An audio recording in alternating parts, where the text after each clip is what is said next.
நம்ம ஆள் ஒருத்தன் சொன்னான், நான் கோபம் வந்துட்டுதுன்னா அதை மனிதர்கள் மேல காட்ட மாட்டேன் சார், அவங்கள திருத்த முடியாதுன்னு எனக்கு தெரியும் அப்படின்னா.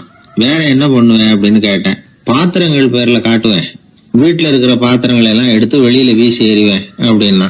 அதனால கோபம் குறைஞ்சுதா அப்படின்னு கேட்டாங்க. எனக்கு குறைஞ்சுது, ஆனா எதிர்த்த வீட்டுக்காரனுக்கு அதிகமாயிட்டுதுன்னு நானும். அது எப்படிறான்னு கேட்டிருக்காங்க. நான் எனக்கு கோபம் வந்த உடனே நேரம் அவங்க வீட்டுக்குள்ள போய் அங்க இருக்கிற பாத்திரங்களை தான் எடுத்து வெளியில வீசி எறிகிறேன் அப்படின்னா. ஒரு மனிதன் கோபப்படும் பொழுது அவனை நல்லா கவனிச்சு பாருங்க. ஏதாவது ஒரு மிருகத்தின் சாயல் அவன் முகத்துல தெரியும். முகம் அழகா இருக்கிறது எப்போ? அவன் புன்னகையோட இருக்கிறப்பதான். கோபமா இருக்கிறப்ப முகம் அழகா இருக்காது. சார் கோபத்துல இருக்கார், இந்த கோபம் குறையறதுக்குள்ள ஒரு போட்டோ எடுத்துருங்க, அழகா இருக்கும் அப்படின்னு யாரும் சொல்றது இல்ல. போட்டோ எடுக்கிறவர் கூட எடுக்கிறதுக்கு முன்னாடி முகத்தை கொஞ்சம் சிரிச்ச மாதிரி வச்சுங்க சார் அப்படின்னு தான் சொல்லுவார். முகத்தை கொஞ்சம் கடுகடுப்பா வச்சுங்க சார், அப்பதான் நல்லா அமையும் அப்படின்னு சொல்லுவாரு. ஒரு உண்மை என்ன தெரியுமா? கோபம் மனசையும் கெடுக்கும், உடம்பையும் கெடுக்கும். கோபப்படுகிறவர்களின் ஆயுள் காலம் குறைகிறது அப்படிங்கிறது விஞ்ஞான உண்மை. சிரிக்கிறவங்க ஆயுள் காலம் அதிகரிக்கிறது அப்படிங்கறதும் விஞ்ஞான உண்மை.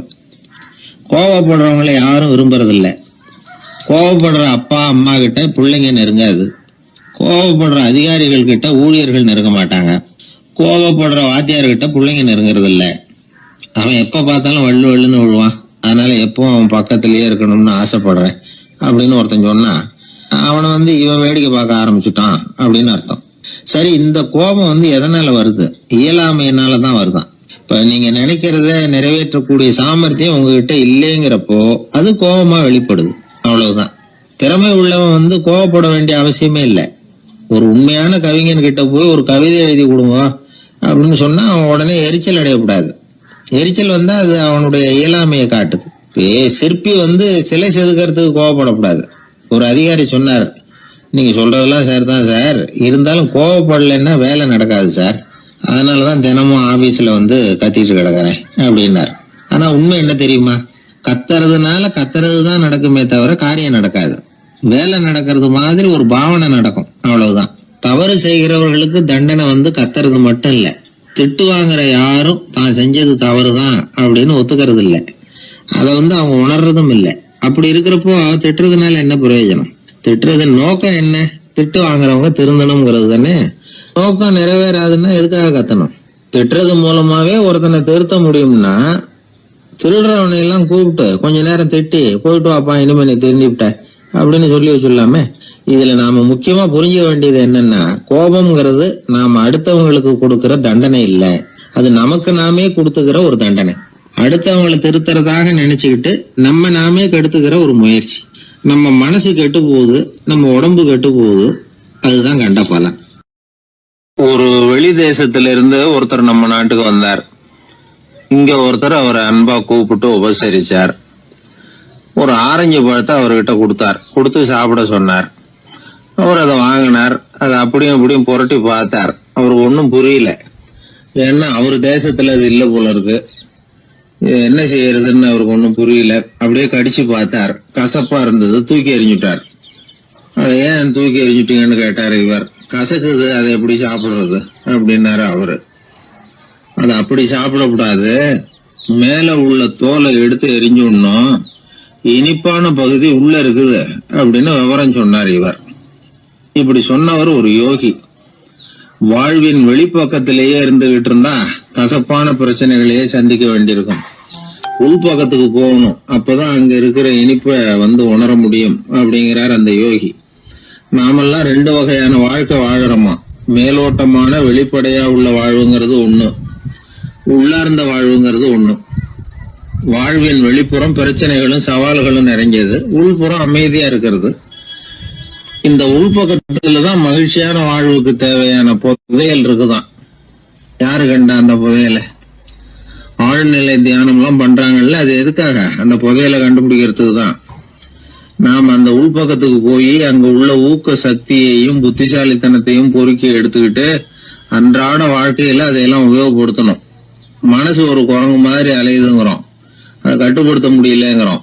மனசு அலையிறது உண்மைதான். தேனி எதுக்காக அலையுது? தேனுக்காக அலையுது. அது மாதிரிதான் மனசும் அலையுது. மகிழ்ச்சி சாந்தி இதுகளை தேடி அலையுது. மனசை உள்பக்கமா அலைய விடணும்.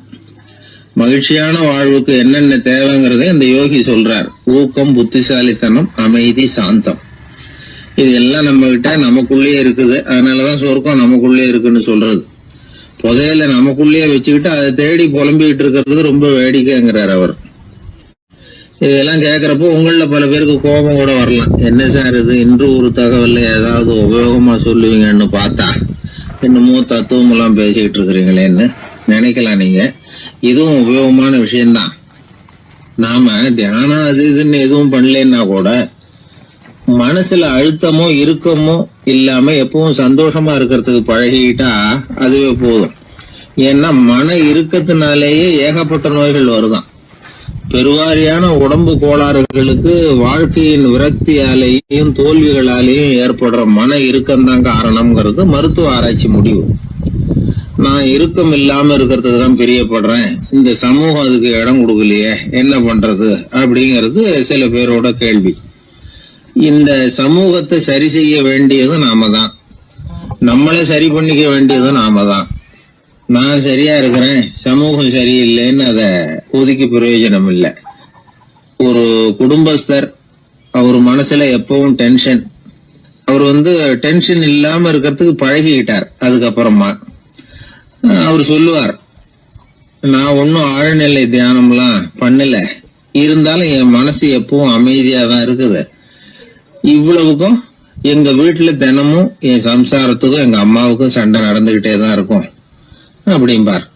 அது சரிங்க, உங்க அம்மா ஒரு பக்கம், உங்க மனைவி ஒரு பக்கம், அவங்க ரெண்டு பேரும் சண்டை போடுறப்போ நீங்க எந்த பக்கம் இருப்பீங்க அப்படின்னு கேட்டார் ஒருத்தர். அந்த சமயம் நான் வீட்டுக்கு வெளிப்பக்கம் இருப்பேன் அப்படின்னார் அவர். ஒரு ராஜா ஊரெல்லாம் சுற்றி பார்த்துட்டு வரலாம்னு ஒரு நாள் புறப்பட்டு போனார். ஒரு இடத்துல தறி நெசவு வேலை ரொம்ப மும்முரமாக நடந்துக்கிட்டு இருந்தது. ஒரு பெரியவர் தறியால் நெசவு வேலை செஞ்சுக்கிட்டு இருந்தார். பக்கத்தில் ஒரு அழகான பொண்ணு உட்காந்து நூலை சுற்றிக்கிட்டு இருக்குது. ராஜா அந்த பெரியவரை பார்த்து யார் இந்த பொண்ணுன்னு விசாரித்தார். ராஜா அப்படி கேட்டதும் அவருக்கு ரொம்ப பெருமையாக போயிட்டுது. ஏன்னா உட்காந்துருந்தது அவரோட மகள். அரசே, இது என்னுடைய மகள், இவ வேகமாக நூல் தெரிக்கக்கூடியவள், வைக்கோலை எடுத்து இவ தெரிச்சா கூட அது எல்லாம் பவுனிழையாக வெளியில் வரும் அப்படின்னு ஒரு ராசி இவளுக்கு அப்படின்னு ரொம்ப பெருமையாக ராஜா கிட்ட சொன்னார். ராஜா இதை கேட்டதும் அசந்துட்டார். அப்படியா, இவ்வளவு அழகும் சாமர்த்தியமும் உள்ள இந்த பொண்ணு என்னோட வரட்டுமே, இவளை என் மருமகளை ஆக்கிக்கிறேன் அப்படின்னார் ராஜா. அந்த பெரியவருக்கு ஒன்றும் புரியல. ஏதோ கொஞ்சம் பெருமையாக சொல்ல போவ அது இப்படி ஆயிட்டுதே அப்படின்னு கவலைப்பட்டார். இருந்தாலும் ராஜா பேச்ச தட்ட முடியுமா, மகளை அனுப்பி வச்சுட்டார். ராஜா அந்த பொண்ணை அரண்மனைக்கு அழைச்சிட்டு வந்தார். அங்கே ஒரு அறையில் வச்சு பூட்டி விட்டார். அந்த ரூமு நிறைய வைக்கோலை கொண்டாந்து போட்டு அடைச்சாங்க. 3 ராட்டைகள் வேற வச்சுருந்தாங்க. நாளைக்கு பொழுது விடியறதுக்குள்ளே நீ இந்த வைக்கோலையெல்லாம் தங்க இழைகளாக மாற்றி காட்டணும். நாளைக்கு காலம்புறம் நான் இந்த அறை கதவை திறப்பேன். உன் தகப்பன் சொன்னது மாதிரி எல்லாம் தங்கமாக மாறி இருக்கணும், இல்லைன்னா நீ உயிர் தப்ப முடியாது அப்படின்னு உத்தரவு போட்டார். பாவம் அந்த பொண்ணு என்ன பண்ணும், பகல் பூரா அழுதுகிட்டே உட்காந்துருக்குது.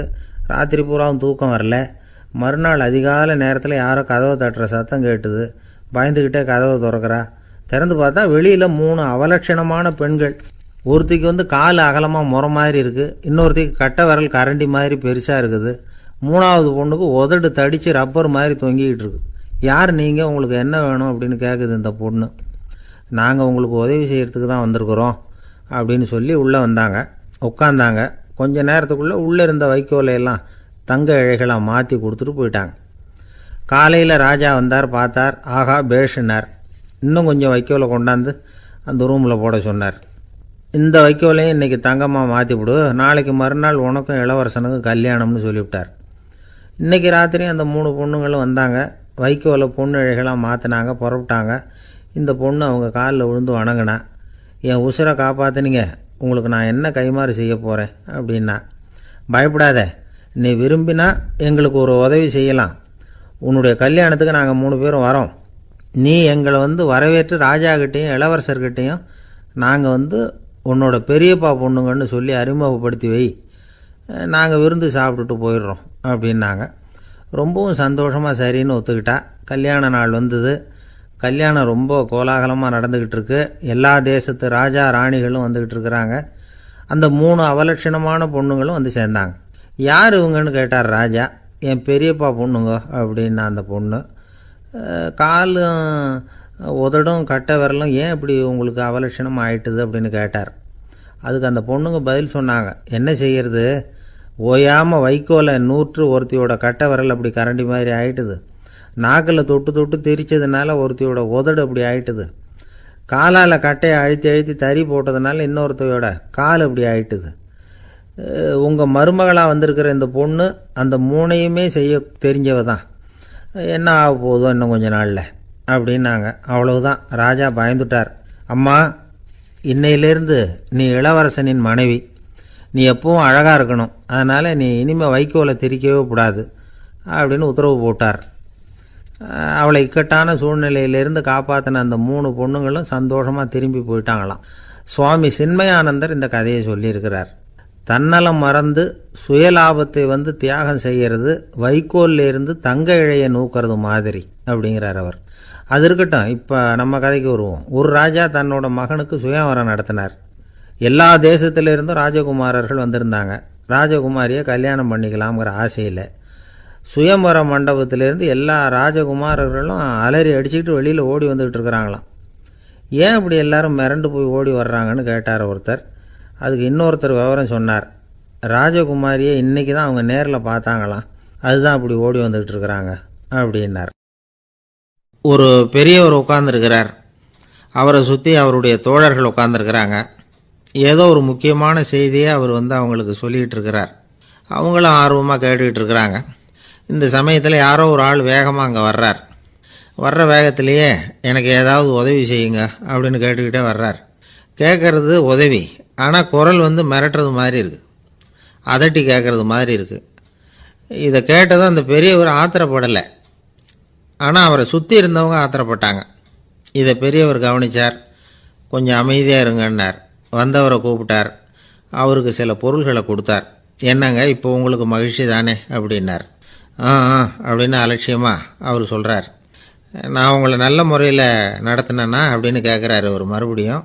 அதெல்லாம் ஒன்றும் இல்லை அப்படின்னு சொல்லி அவர் சொல்லிகிட்டு இருக்கிறாரு. குரலில் வந்து கடுமை குறையில. சுற்றி இருந்தவங்களால் இதை பொறுத்துக்க முடியல. கோபத்தோடு அவரை நோக்கி நெருங்க ஆரம்பித்தாங்க. பெரியவர் அவங்களையெல்லாம் தடுத்து நிறுத்தினார். வந்தவரை வாங்க என்னோட அப்படின்னு சொல்லி அழைச்சிட்டு போனார். வீட்டுக்கு போனார். அங்கே போனதும் இன்னும் சில பொருள்களை எடுத்து அவர்கிட்ட கொடுத்தார்.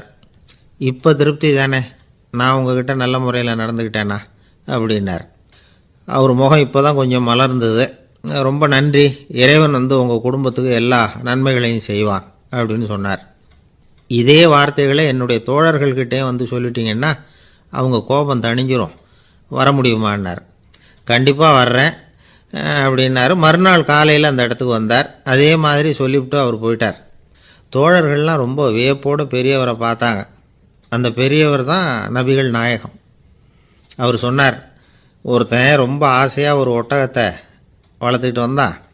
ஒரு நாள் அந்த ஒட்டகம் வந்து கயத்தை அறுத்துக்கிட்டு ஓடி போயிட்டுது. அக்கம் பக்கத்தில் இருக்கிறவங்கெல்லாம் அந்த ஒட்டகத்தை பிடிக்கிறதுக்கு முயற்சி பண்ணாங்க. அதை துரத்திக்கிட்டு ஓடினாங்க. ஒட்டகம் வந்து தாறுமாறாக ஓட ஆரம்பிச்சிது. இந்த சமயத்தில் ஒட்டகத்தை வளர்த்தவன் அங்கே ஓடி வந்தான். நீங்கள் அதை ஒன்றும் செய்ய வேணாம், விட்டுருங்க. அதோட சுபாவம் எனக்கு நல்லா தெரியும். அதை சுலபமாக என்னோடய வழிக்கு கொண்டுட்டு வந்துட முடியும். நான் பார்த்துக்கிறேன், விட்டுருங்கோ அப்படின்னா. எல்லாரும் விலகி போயிட்டாங்க. இவன் என்ன செஞ்சான் தெரியுமா? கொஞ்சம் புல்லை கையில் எடுத்துக்கிட்டு அந்த ஒட்டகத்தை நெருங்கினான். அவ்வளவுதான். அது ஓடி வந்து இவன் காலடியில் உட்காந்துக்கிட்டது. செல்லமாக அதை அப்படியே தடவி கொடுத்தான். முதுகில் ஏறி உட்காந்துக்கிட்டான். அது பாட்டுக்கு சாதுவாக நடந்து போகுது. இந்த கதையை நபிகள் நாயகம் தம்முடைய தோழர்களுக்கு சொல்கிறார். ஒட்டகத்தை மட்டும் இல்லை, சில மனிதர்களையும் கூட சில விதத்தில் அணுகி தான் அவர்களை வந்து சீர்திருத்த வேண்டியிருக்குது அப்படிங்கிறத அவங்களுக்கு உணர்த்தினார். இது ஒரு அழகான உளவியல் அணுகுமுறை. சில குடும்ப தலைவர்கள் கூட இந்த ஒட்டகம் மாதிரி நடந்துக்கிறது உண்டு, அப்புறம் அடங்கி போகிறதும் உண்டு. ஒரு குடும்ப தலைவர் காலையில் எழுந்திரிச்சதுலேருந்து சத்தம் போட்டு கத்திக்கிட்டு இருப்பார். பக்கத்தில் இருந்தவங்கெல்லாம் ஓடி போய் சமாதானம் பண்ணி பார்த்தாங்க. அவர் ஓயறது மாதிரி தெரியல. கடைசியில் அவர் மனைவி வந்தாங்க. நீங்கள் எல்லாம் விலகி போயிடுங்க, அவர் சுபாவம் எனக்கு தெரியும், நான் பார்த்துக்கிறேன் அப்படின்னாங்க. சரின்னு எல்லாரும் போயிட்டாங்க. சாயந்தரமாக வந்து பார்க்குறாங்க.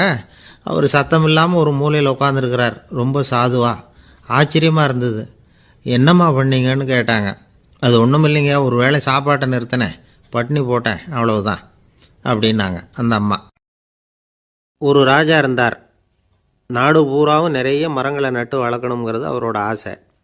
தானே அதுக்கு முன்மாதிரியாக இருக்கணும்னு நினச்சார். அரண்மனையை சுற்றி மரங்களை நட்டு வளர்த்தார். இதை பார்த்துட்டு ஜனங்களும் அவங்கவுங்க வீட்டை சுற்றி மரக்கன்றுகளை நட்டு வளர்த்தாங்க. கொஞ்ச காலத்தில் ஊர் பூரா பசுமையாக மாறிச்சு. எல்லாருக்கும் சந்தோஷமாக இருந்தது. இது ஒரு பக்கம் இருக்கட்டும். இப்போ நான் சொல்ல போகிற கதை வேறு. அதாவது அந்த ராஜா ஒரு நாள் தன்னுடைய அரண்மனையை சுற்றி இருக்கிற விதவிதமான மரங்களை எல்லாம் போய் பார்த்தார். எப்படி இருக்கிறீங்க அப்படின்னு ஒவ்வொரு மரத்துக்கிட்டையும் விசாரிச்சாராம். எந்த மரமும் சந்தோஷமாக இருக்கிறதா தெரியல. அதுக்கும் மனசில் ஒரு குறை. முதல்ல ஆலமரத்துக்கிட்ட போனார். அது சொல்லிச்சு, மண்ணா நான் நல்லா பெருசாக வளர்ந்துருக்கிறேன், அடர்த்தியாக இருக்கிறேன், கிளையெல்லாம் 4 பக்கமும் நல்லா படர்ந்து தான் இருக்குது, இருந்தாலும் எந்த பிரயோஜனமும் இருக்கிறதா தெரியல எனக்கு. என்னுடைய பழம்லாம் ரொம்ப சின்னதாக இருக்குது, என் கண்ணுக்கு சரியாக புறப்பட மாட்டேங்குது. நான் இருக்கிற சைஸுக்கு என்னுடைய கிளையில் இருக்கிற பழம்லாம் எவ்வளோ பெருசாக இருக்கணும், அது இத்தினூண்டு இருக்கிறது எனக்கு பெரிய அவமானமாக இருக்குது. இப்படி இங்கே நின்றுக்கிட்டு இருக்கிறதே ரொம்ப கூச்சமாக இருக்குது. ஒரு நல்ல புயல் வந்ததுன்னா பேசாமல் சாஞ்சு விடலாமான்னு பார்க்குறேன் அப்படின்னு புலம்புது ஆலமரம். சரி இருக்கட்டும்னு நினச்சிக்கிட்டு ராஜா அடுத்தபடியாக ஒரு அத்தி மரத்துக்கிட்ட போனார். அதுவும் புலம்ப ஆரம்பிச்சுட்டுது. நான் கூட பெரிய மரம் தான், இல்லை இலையெல்லாம் அழகாக தான் இருக்குது, பழம் அழகாக இருக்குது, இருந்தாலும் உள்ள விஷயம் இல்லையே, அத்தி பழத்தை புட்டு பார்த்தா அத்தனையும் சொத்தை அப்படின்னு பழமொழியே உண்டாயிட்டுதே. இப்படி ஒரு கெட்ட பேரோடு நான் இருக்கணுமா அப்படின்னு புலம்புது அது. சரி இது இருக்கட்டும் அப்படின்னு சொல்லி அடுத்தபடியாக வேப்ப மரத்துக்கிட்ட போனார். அது தன்னுடைய வேதனையை வெளியிட்டது. எனக்கு எவ்வளவோ மருத்துவ குணங்கள்லாம் இருக்கிறதா சொல்லிக்கிறாங்க, இருந்தாலும் என்ன பிரயோஜனம், என்னுடைய பழத்தை மனிதர்கள் யாரும் விரும்பி சாப்பிட்றது இல்லையே அப்படின்னுது. ராஜா அடுத்தாப்புல இருந்து ஒரு பனை மரத்துக்கிட்ட போனார். நான் நல்லா உயரமாக தான் வளர்ந்துருக்கிறேன், மற்ற மரங்கள்லாம் என்னை வந்து அண்ணாந்து தான் பார்க்கணும், இருந்தாலும் என்கிட்ட நிழலுக்காக யாரும் வந்து ஒதுங்கிறது இல்லையே அப்படின்னுது. என்ன இது எல்லா மரமும் இப்படி திருப்தி இல்லாமல் இருந்துக்கிட்டு இருக்குதே அப்படின்னு நினச்சிக்கிட்டே ராஜா அடுத்தபடியாக அங்கே இருந்த ஒரு பைன் மரத்துக்கிட்ட போனார். அழகாக உயரமாக பசுமையாக தான் இருந்தது, ஆனால் பழமோ பூவோ கிடையாது. அதை நினச்சி அது வருத்தப்பட்டுக்கிட்டு இருக்குது. ஓக் மரம் அது ஒன்று நின்றுட்டு இருந்தது. அது என்ன சொல்லிச்சுன்னா, இலையுதிர் காலத்தில் என் மேலே இருக்கிற எல்லா இலைகளும் உதிர்ந்து போடுது, முடி கொட்டின மனிதர்கள் மாதிரி மொட்டையாக நான் நிற்க வேண்டியிருக்குது, என்ன வாழ்க்கை இது அப்படின்னு சொல்லி அழுத்துக்கிட்டது.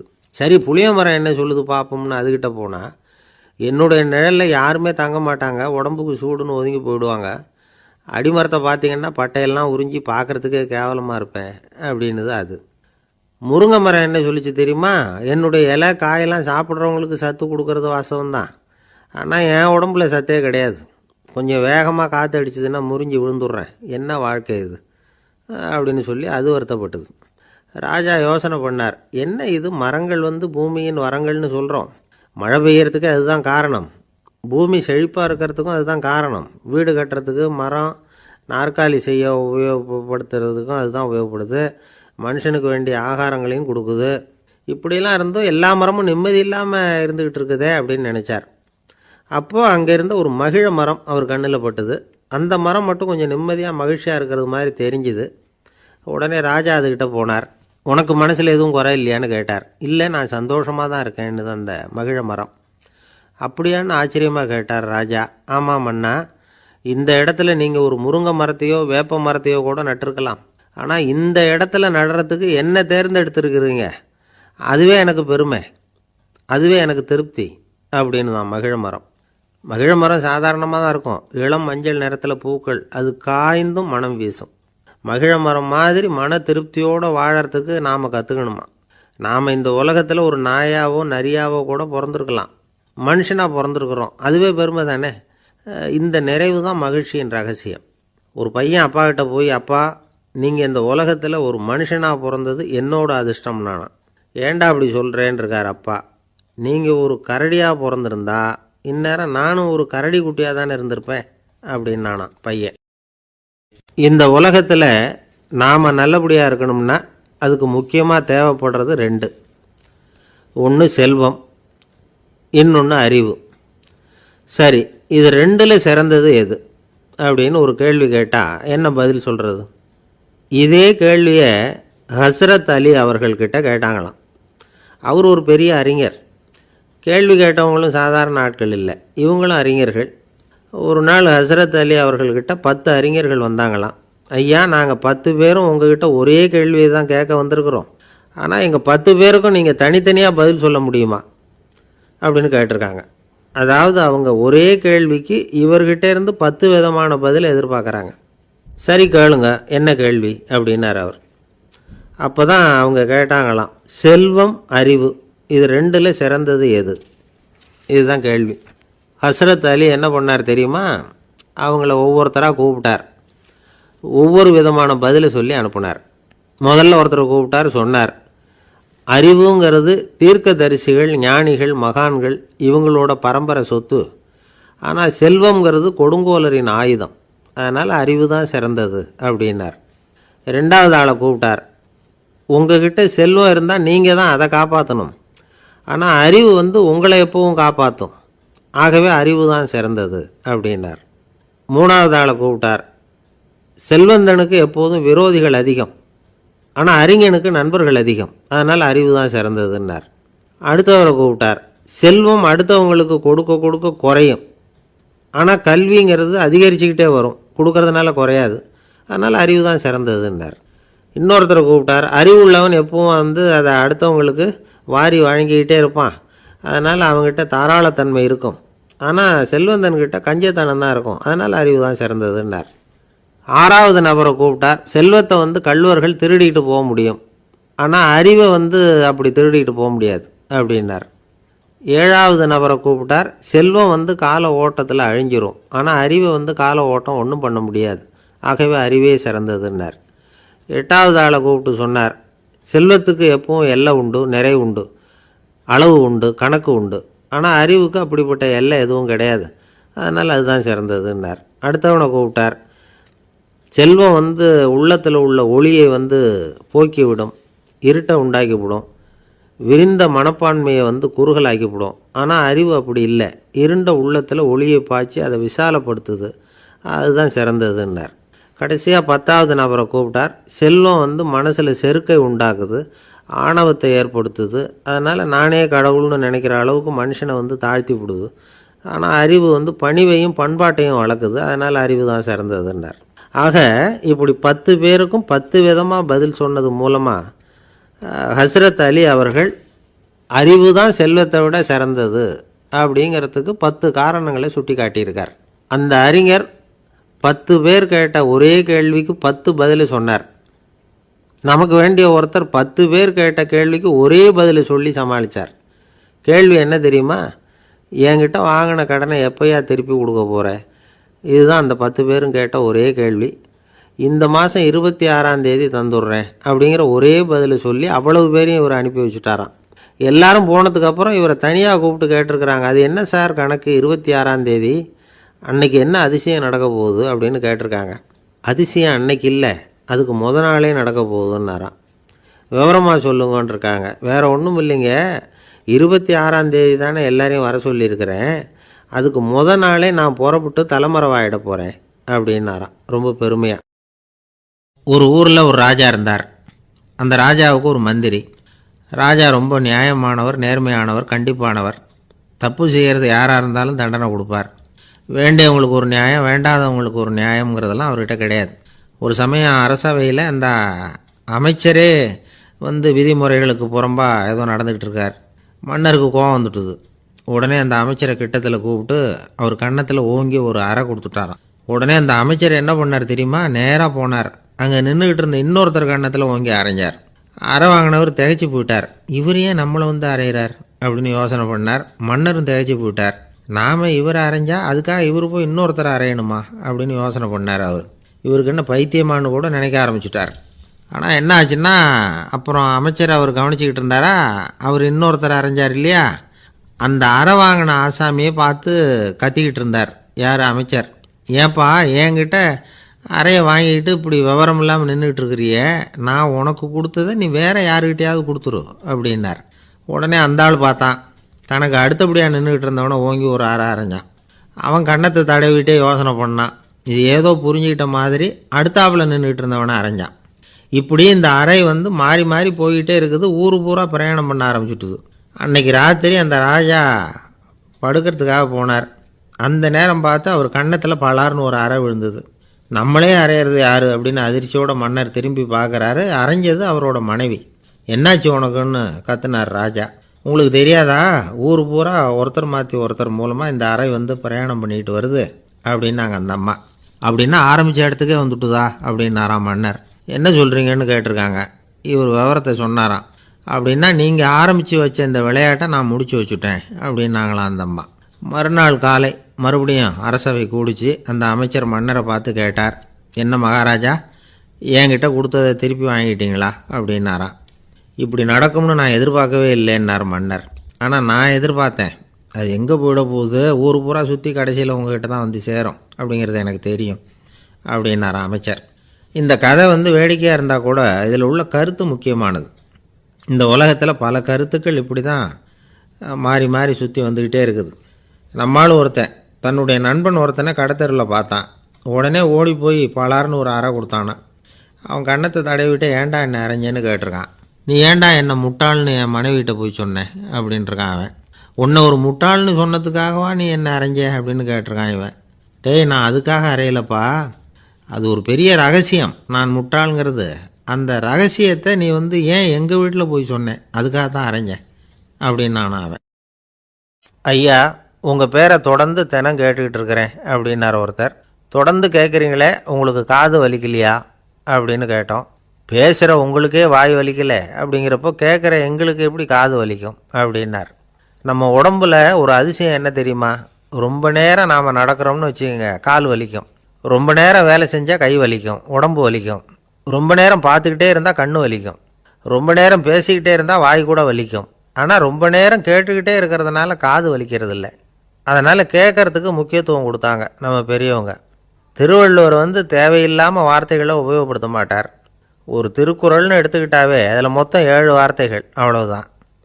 அப்படி 7 வார்த்தைகள் மட்டுமே உள்ள ஒரு திருக்குறளில் வள்ளுவர் ஒரே வார்த்தையை 5 தடவை உபயோகப்படுத்தியிருக்கிறார், திரும்ப திரும்ப பயன்படுத்தியிருக்கிறார்.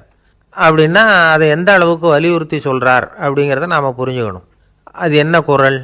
செல்வத்துள் செல்வம் செவிச்செல்வம், அச்செல்வம் செல்வத்துள் எல்லாம் தலை. செவிச்செல்வம்ங்கிறது அவ்வளவு முக்கியமானது. கற்றலின் கேட்டல் நன்று. அதிகம் கேட்கணுங்கிறதுக்காக தான் எவ்வளவு கேட்டாலும் காது வலிக்கிறதில்ல. குறைச்சலாக பேசணும், அதிகமாக கேட்கணும். இன்னொரு விஷயம் கவனிங்க, நம்ம உடம்பில் கண்ணுக்கு வந்து மூடி இருக்குது, எதையாவது நாம் பார்க்க விரும்பலைன்னா உடனே கண்ணை மூடிக்கலாம். நம்ம வாய்க்கு மூடி இருக்குது, பேச விருப்பம் இல்லையா, வாயை மூடிக்கலாம். மூக்குக்கு கூட மூடிக்கிற வசதி இருக்குது, எதையாவது முகர விருப்பம் இல்லையா, மூச்சை அடக்கிக்கலாம். ஆனால் பாருங்கள், காதுக்கு வந்து மூடி கிடையாது, அதை கையால் தான் மூட முடியும். யார் என்ன சொன்னாலும் அது நல்லதோ கெட்டதோ காதில் விழுந்துக்கிட்டு தான் இருக்கும். அறிவு தான் நல்ல விஷயங்களை எடுத்துக்கிட்டு கெட்ட விஷயங்களை விட்டுடணும். நல்ல கருத்துக்கள் நம்ம காதில் நிறைய விழுந்துக்கிட்டே இருக்கணும். அதை கேட்டு நாம் நல்லபடியாக வாழணுங்கிறது தான் படைப்பின் விருப்பம். ஆன்மீகவாதிகள் கூட ஒன்று சொல்லுவாங்க, அதாவது ஆன்மீக பாதையில் நீங்கள் முன்னேறணும்னா முதல்ல சிரவணம் செய்யணும்பாங்க. அதாவது பெரியவங்க சொல்கிற நல்ல கருத்துக்களை கேட்கணும் அப்படின்னு அதுக்கு அர்த்தம். அதனால் யார் நல்ல கருத்துக்களை சொன்னாலும் அதை காது கொடுத்து கேளுங்க. இவ்வளவு கருத்துக்களையும் நம்ம நேயர் ஒருத்தர்கிட்ட சொல்லிகிட்டு இருந்தோம். அவரும் சரி சரின்னு தலையாடிக்கிட்டே இருந்தார்.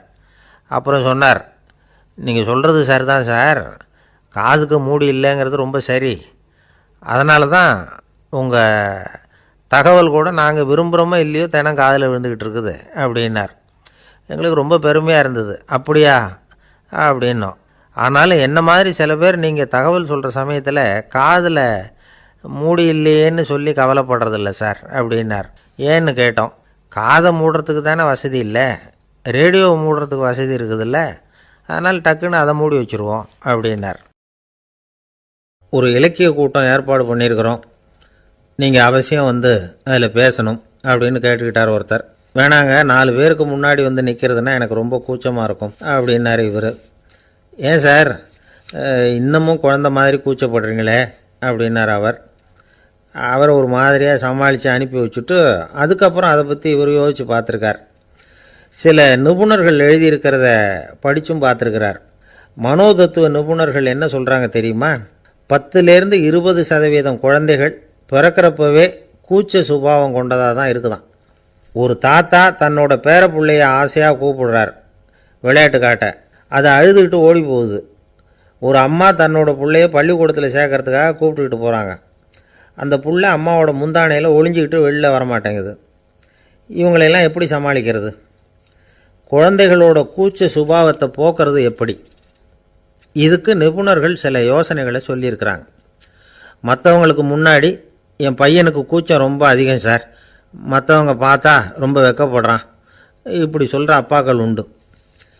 என் பையன் புது மனுஷால பார்த்தா அட்டையாக ஒட்டிக்குவான் சார் அப்படின்னு சொல்கிற அப்பாக்களும் உண்டு. இப்படிலாம் குழந்தைகளுக்கு முத்திரை குத்துறது ரொம்ப தப்பான். புதுசாக யாராவது வீட்டுக்கு வந்தால் குழந்தை தானாக தன்னோட கூச்சத்தையும் பயத்தையும் போக்கிக்கிட்டு சகஜமாக மாறி வர்றதுக்கு வாய்ப்பு கொடுக்கணுமா. ஒரு கூட்டத்துக்கோ அல்லது சொந்தக்காரங்க கல்யாணத்துக்கோ குழந்தைய அழைச்சிட்டு போகிறீங்க, அங்கே போய் கட்டாயப்படுத்தி குழந்தைய மற்றவங்க கிட்ட பேச சொல்லக்கூடாது. சில சமயம் குழந்தை தானாக தன்னுடைய கூச்ச சுபாவத்தை விட்டு பேசுகிறதுக்கு முன் வந்தால் அதை பாராட்டணும். குழந்தை கலகலப்பு இல்லாமல் மௌனமாக இருந்ததுன்னா அதையும் கண்டுக்கக்கூடாது. குழந்தை பேச ஆரம்பித்தா அதை ஆர்வத்தோடு கவனிக்க தெரியணும். கலந்து உரையாடுற பழக்கத்தை வீட்லேயே ஆரம்பிக்கலாம். கேட்டதுக்கு பதில் சொல் அப்படின்னு நீங்கள் அதிகாரம் பண்ணிகிட்டு இருக்கக்கூடாது. அது குழந்தைக்கு பேசுகிற சந்தர்ப்பத்தை குறைச்சிருமா. இப்போ நாம் அதிகாரம் பண்ணால் கேலி செய்கிற பழக்கம் குழந்தைகளை ரொம்ப பாதிச்சிருமா. பெரியவங்களானதுக்கு அப்புறமும் சில பேர் கூச்சத்தோடவும் பயத்தோடவும் இருக்கிறதுக்கு இதுதான் காரணம். சின்ன வயசில் அவங்கெல்லாம் ஏதாவது கேலிக்கு ஆளாகி இருப்பாங்க. 2வது குழந்தை மூத்த குழந்தைய கேலிக்கு ஆளாகிற சந்தர்ப்பங்களை கண்டு கேலி பண்ணினா அது இளம் நெஞ்சங்களை விட்டு நீங்கிறதே இல்லையா. எப்பவும் குழந்தையோட நடை உடை பாவனைகளை பற்றி சொல்லிக்கிட்டே இருக்கக்கூடாதான்.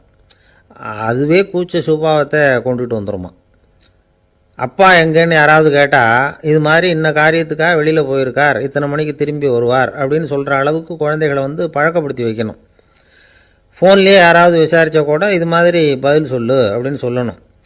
சின்ன சின்ன மீட்டிங்கில் 4 வார்த்தை பேச தயார் பண்ணலாம். ஒரு கடையிலையோ அல்லது ஹோட்டல்லையோ ஏதாவது விவரம் கேட்கணும்னா உங்கள் குழந்தைய தைரியமாக அனுப்புங்க. குழந்தைகள் பணிவாகவும் பொறுமையாகவும் விவரம் கேட்குறப்போ கூச்ச சுபாவம் தானாக போயிடும். சின்ன வயசுலேயே இப்படிலாம் பழக்கப்படுத்தினா தான் வருங்காலத்தில் தைரியமாக இந்த சமுதாயத்தில் வாழ முடியும். இல்லைன்னா 60 வயசுலேயும் அடுப்பங்கரையை விட்டு வெளில வர்றதுக்கு கூச்சப்பட்டுக்கிட்டு தான் இருக்க வேண்டியிருக்கும். இந்த காலத்து பிள்ளைங்க எவ்வளவோ பரவாயில்ல, எதுக்கும் தயங்குறதில்ல, கூச்சப்படுறதில்ல. ஒரு அம்மா அடுப்பங்கரையிலேருந்து சத்தம் போட்டாங்க, டேய் ராமு, தயவு பண்ணி அந்த டிவியை நிறுத்துறா, அந்த பெண்ணோட குரல் மகா மோசம், அடுப்பங்கரையில் இருக்கிற என்னாலேயே அதை சகிச்சிக்க முடியல அப்படின்னாங்களாம். உடனே பையன் கொஞ்சம் கூட தயங்காமல் பதில் சொல்கிறான், அம்மா இந்த குரல் டிவியிலேருந்து வரல, எழுத்த விட்டு மாமி தான் இங்கே வந்திருக்கிறாங்க, அவங்க தான் இப்போ என்னோட பேசிக்கிட்டு இருக்கிறாங்க அப்படின்னு நான். கங்கை கரை தோட்டம் பக்கத்தில் ஒரு ஆசிரமம், அங்கே ஒரு பெரியவர் தங்கியிருக்கிறார். அவர் தான் ராமகிருஷ்ண பரமஹம்சர். அந்த ஆசிரமம் இருந்த இடம் கரக்பூர். வங்காளத்தில் பொதுவாக எல்லாரும் மீன் சாப்பிட்றது உண்டு. கங்கையில் குளிச்சுட்டு கையில் ஒரு மீனோடு வர்றது வழக்கம். இவர் இருக்கிற இடத்துக்கு கங்கையில் படகு வழியாக வரணும். அப்படி தான் எல்லோரும் வருவாங்க. வர்றவங்கள ஒன்று கூட்டி ஆன்மீக விஷயங்களை பற்றி பேசிக்கிட்டு இருப்பார். ஒவ்வொரு நாள் ஒவ்வொருத்தர் நகரத்துக்கு போகணும், வரும்பொழுது மீன் கொண்டுக்கிட்டு வரணும். அதுக்கு ஒரு அட்டவணையே உண்டு ஆசிரமத்தில். அது பிரகாரம் ஒரு நாள் சுவாமி யோகானந்தர் படகில் போனார். படகை செலுத்தினவங்க ராமகிருஷ்ணரையும் சுவாமி யோகானந்தரையும் மற்றவங்களையும் பித்தர்கள் அப்படின்னு சொல்லி ஏளனமாக பேசினாங்க. அவங்க என்ன பைத்தியம் பிடிச்சவங்க அப்படிங்கிறது மாதிரி. சுவாமி யோகானந்தருக்கு ரொம்ப மென்மையான இதயம். இவங்க இப்படி கண்ணாபின்னான்னு பேசுகிறத பார்த்தா மீனை வாங்கிட்டு திரும்புகிறப்போ என்ன நடக்குமோ அப்படிங்கிற பயம் வேறு வந்துட்டுது அவருக்கு. அவ்வளவு மென்மையானவர். இதை தெரிஞ்சுக்கிட்ட ராமகிருஷ்ணர், யோகானந்தா இங்கே வா அப்படின்னு கூப்பிட்டார். இவர் கண்ணீரை தொடச்சிக்கிட்டே கிட்ட போனார். சொன்னார், ஐயா, படகு ஓட்டுறவங்க உங்களை பற்றி மோசமாக பேசுகிறாங்க. என்ன திட்டினா பரவாயில்ல, ஆனால் உங்களை அவங்க திட்டுறாங்க, அதை என்னால் தாங்கிக்க முடியல அப்படின்னார். இதை கேட்டதும் ராமகிருஷ்ணருக்கு கோபம் வந்துட்டு தான். என்னது, உன்னுடைய குருவை பற்றி அவங்க மோசமாக பேசும்பொழுது நீ சும்மா இருந்தியா, வெளியில் போ அப்படின்னு விட்டார். குரு நிந்தனை செய்கிறப்போ அதை கேட்டுக்கிட்டு சும்மா இருக்கலாமா? குரு நிந்தனையை கேட்டால் பாவம் இல்லையா? என்னை தூற்றும் போது அவங்க பாவம் செய்கிறாங்க, அதை கேட்டுக்கிட்டு நீ சும்மா இருந்தால் நீயும் பாவம் செய்கிற அப்படின்னாராம். அடுத்த நாள் சுவாமி நிரஞ்சனானந்தர் போக வேண்டிய நாள். இவர் படகுல போகும்பொழுதும் அதே மாதிரி நடந்து தான். அவங்க மோசமாக பேச ஆரம்பித்தாங்க, திட்ட ஆரம்பித்தாங்க. அப்படி கேலி பண்ண ஒருத்தனை இவர் என்ன பண்ணார், பலார்னு கன்னத்தில் அரைஞ்சிட்டார். இன்னொருத்தனை கங்கையில் தூக்கி எறியறதுக்கும் தயாராகிட்டார். அதுக்கப்புறம் அவங்க யாரும் வாயை திறக்கலை. மீன் வாங்கிட்டு வர்றப்பவும் படகுல ஒரே அமைதி. அவ்வளவு பயம் அவங்களுக்கு. ராமகிருஷ்ணர் கூப்பிட்டு விசாரித்தார் என்ன நடந்ததுன்னு. இவர் சொன்னார், அவர் யோகானந்தா போகும்பொழுது என்ன நடந்ததோ அப்படியே தான் இப்போவும் நடந்தது. குரு நிந்தனை செய்கிறத கேட்டுக்கிட்டு நான் சும்மா இருப்பேனா, ஒருத்தனை அப்படியே அரைஞ்சுட்டேன், இன்னொருத்தனை ஆற்றுல தூக்கி போட்டுருவேன்னு பயமுறுத்தினேன், அவ்வளவுதான் அப்படின்னாராம். இப்போவும் ராமகிருஷ்ணருக்கு கோபம் வந்துட்டு தான். என்ன இது, அணியறது காஷாயம், இருக்கிறது ஆசிரமம், உனக்கு இவ்வளவு கோபம் வந்ததுன்னா அப்புறம் என்னத்துக்கு ஆசிரமத்தில் இருக்கணும், பிரம்மச்சாரி எப்பவும் அமைதியாக இருக்கணும் அப்படின்னு அறிவுரை சொன்னாராம் ராமகிருஷ்ணர். அப்போ இவர் கேட்டாராம், ஏங்க அவருக்கு ஒரு விதமான அறிவுரை சொன்னீங்க, எனக்கு வேறு விதமாக அறிவுரை சொல்கிறீங்க, இதில் எது உண்மை அப்படின்னு கேட்டிருக்கார். இதுக்கு ராமகிருஷ்ணர் சொன்ன பதில் என்னென்னா, அட அசடே, சக்கரத்தில் காற்று அதிகமாக இருந்தால் குறைக்கணும், குறைச்சலாக இருந்தால் கூட்டணும். அவன் சாது, அவனுக்கு அதிக உணர்ச்சி தேவை, உனக்கு படபடப்பு அதிகம், உனக்கு பொறுமை தேவை அப்படின்னாராம். இதில் உள்ள கருத்து என்னென்னா, கல்விங்கிறது எப்படின்னா அதை சூழ்நிலைக்கு தகுந்த மாதிரி கற்பிக்கணும். எல்லாருக்கும் ஒரே மாதிரி கற்பிக்கக்கூடாது. கேட்குறவர் தகுதி, புரிஞ்சுக்கிற திறமை, இதை பொறுத்து கல்வி அமையணும். ஆரம்ப காலத்தில் ஒரு குரு, அப்போ ஒரு சீடன் இருந்தான். அது வேடிக்கையான குரு, வேடிக்கையான சீடன். ஒரு ஆசிரமம். ஒரு நாள் ஒருத்தன் அவசரமாக அந்த குருவை தேடி வந்திருக்கிறான். என்ன விஷயம்னு விசாரித்தார் குரு. உங்கள் சீடர் என்னை அடிச்சுட்டார் அப்படின்னு புகார் பண்ணானான் அந்த ஆள். குரு சீடனை கூப்பிட்டார். அடிச்சே அந்த ஆளை அப்படின்னு கேட்டாரான். ஆமான் இருக்கான் சீடன். ஏன் அடிச்சே அப்படின்னு கேட்டாரான். இந்த ஆள் உங்களை பற்றி மட்டமாக பேசிவிட்டான், என்னால் அதை தாங்கிக்க முடியல, அதனால தான் அடிச்சுட்டேன்ருக்கான். அப்படி என்ன பேசினான் அப்படின்னு கேட்டாரான். உன்னுடைய குருநாதர் இப்போல்லாம் அர்த்தமில்லாமல் பேச ஆரம்பிச்சுட்டார் அப்படின்னு சொல்லிவிட்டான், அதனால தான் அடிச்சுட்டேன் அப்படின்னானான். அதுக்காக அடித்தே அப்படின்னாரான். நான் அதுக்காக அடிக்கலை குருவே, இப்பெல்லாம் நீங்கள் அர்த்தம் இல்லாமல் பேசுகிறதாக அவன் சொல்கிறான், அப்படின்னா இதுவரைக்கும் நீங்கள் அர்த்தத்தோடு பேசினதாகத்தானே அர்த்தம், அது தப்பு தானே, அதனால தான் அடித்தேன் அப்படின்னானான். ஒரு ஊரில் ஒரு ராஜா இருந்தார். அவர் ஒரு பூனை வளர்த்தார். ரொம்ப செல்லமாக அவர் அந்த பூனையை வளர்த்தார். அவர் என்ன பண்ணுவார் தெரியுமா, இரவு நேரத்தில் அந்த பூனையோட தலையில் ஒரு விளக்கை வச்சுருவார். அந்த பூனை ரொம்ப ஜாக்கிரதையாக அந்த விளக்கு கீழே விழுந்துடாமல் பார்த்துக்கும். தலையை ஆட்டாமல் ரொம்ப நிதானமாக ராஜா பின்னாடி நடந்து போய்கிட்டே இருக்கும். அந்த விளக்கு வெளிச்சத்தில் எல்லா வேலைகளையும் செஞ்சுருவார். கையில் ஒரு விளக்கை தனியாக எடுத்துகிட்டு போக வேண்டிய அவசியமே இல்லை. விளக்கை தூக்கிட்டு போகிற வேலையை அந்த பூனை பார்த்துக்கும். அதனால் ராஜாவுக்கு அந்த பூனை மேலே ரொம்ப பிரியம். மந்திரிகளையெல்லாம் கூப்பிட்டு அவங்கக்கிட்ட சொல்லுவார், பார்த்தீங்களா இந்த பூனை எவ்வளவு விசுவாசமாக நடக்குது, என் பேரில் எவ்வளவு மரியாதை பார்த்தீங்களா அதுக்கு அப்படிம்பார். இதை கேட்டுவிட்டு அங்கேருந்து அமைச்சர்களில் ஒருத்தர் சொன்னார், மன்னா நீங்கள் சொல்கிறது சரிதான், இருந்தாலும் இந்த பூனையோட விசுவாசத்தை நாம் கொஞ்சம் சோதித்து பார்க்க வேண்டியிருக்கு அப்படின்னாராம்.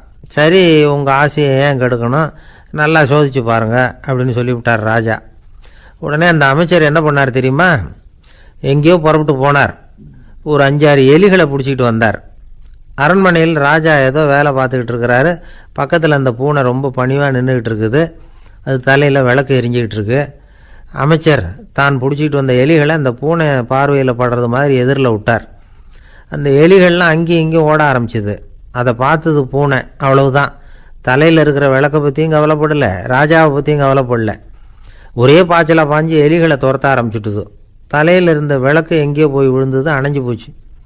இருட்டில் ராஜா தடுமாற ஆரம்பிச்சுட்டார். இந்த சமயத்தில் அந்த அமைச்சர் மறுபடியும் விளக்கை ஏற்றினார். வெளிச்சம் வந்தது. அதுக்கப்புறம் அந்த அமைச்சர் பேசினார்.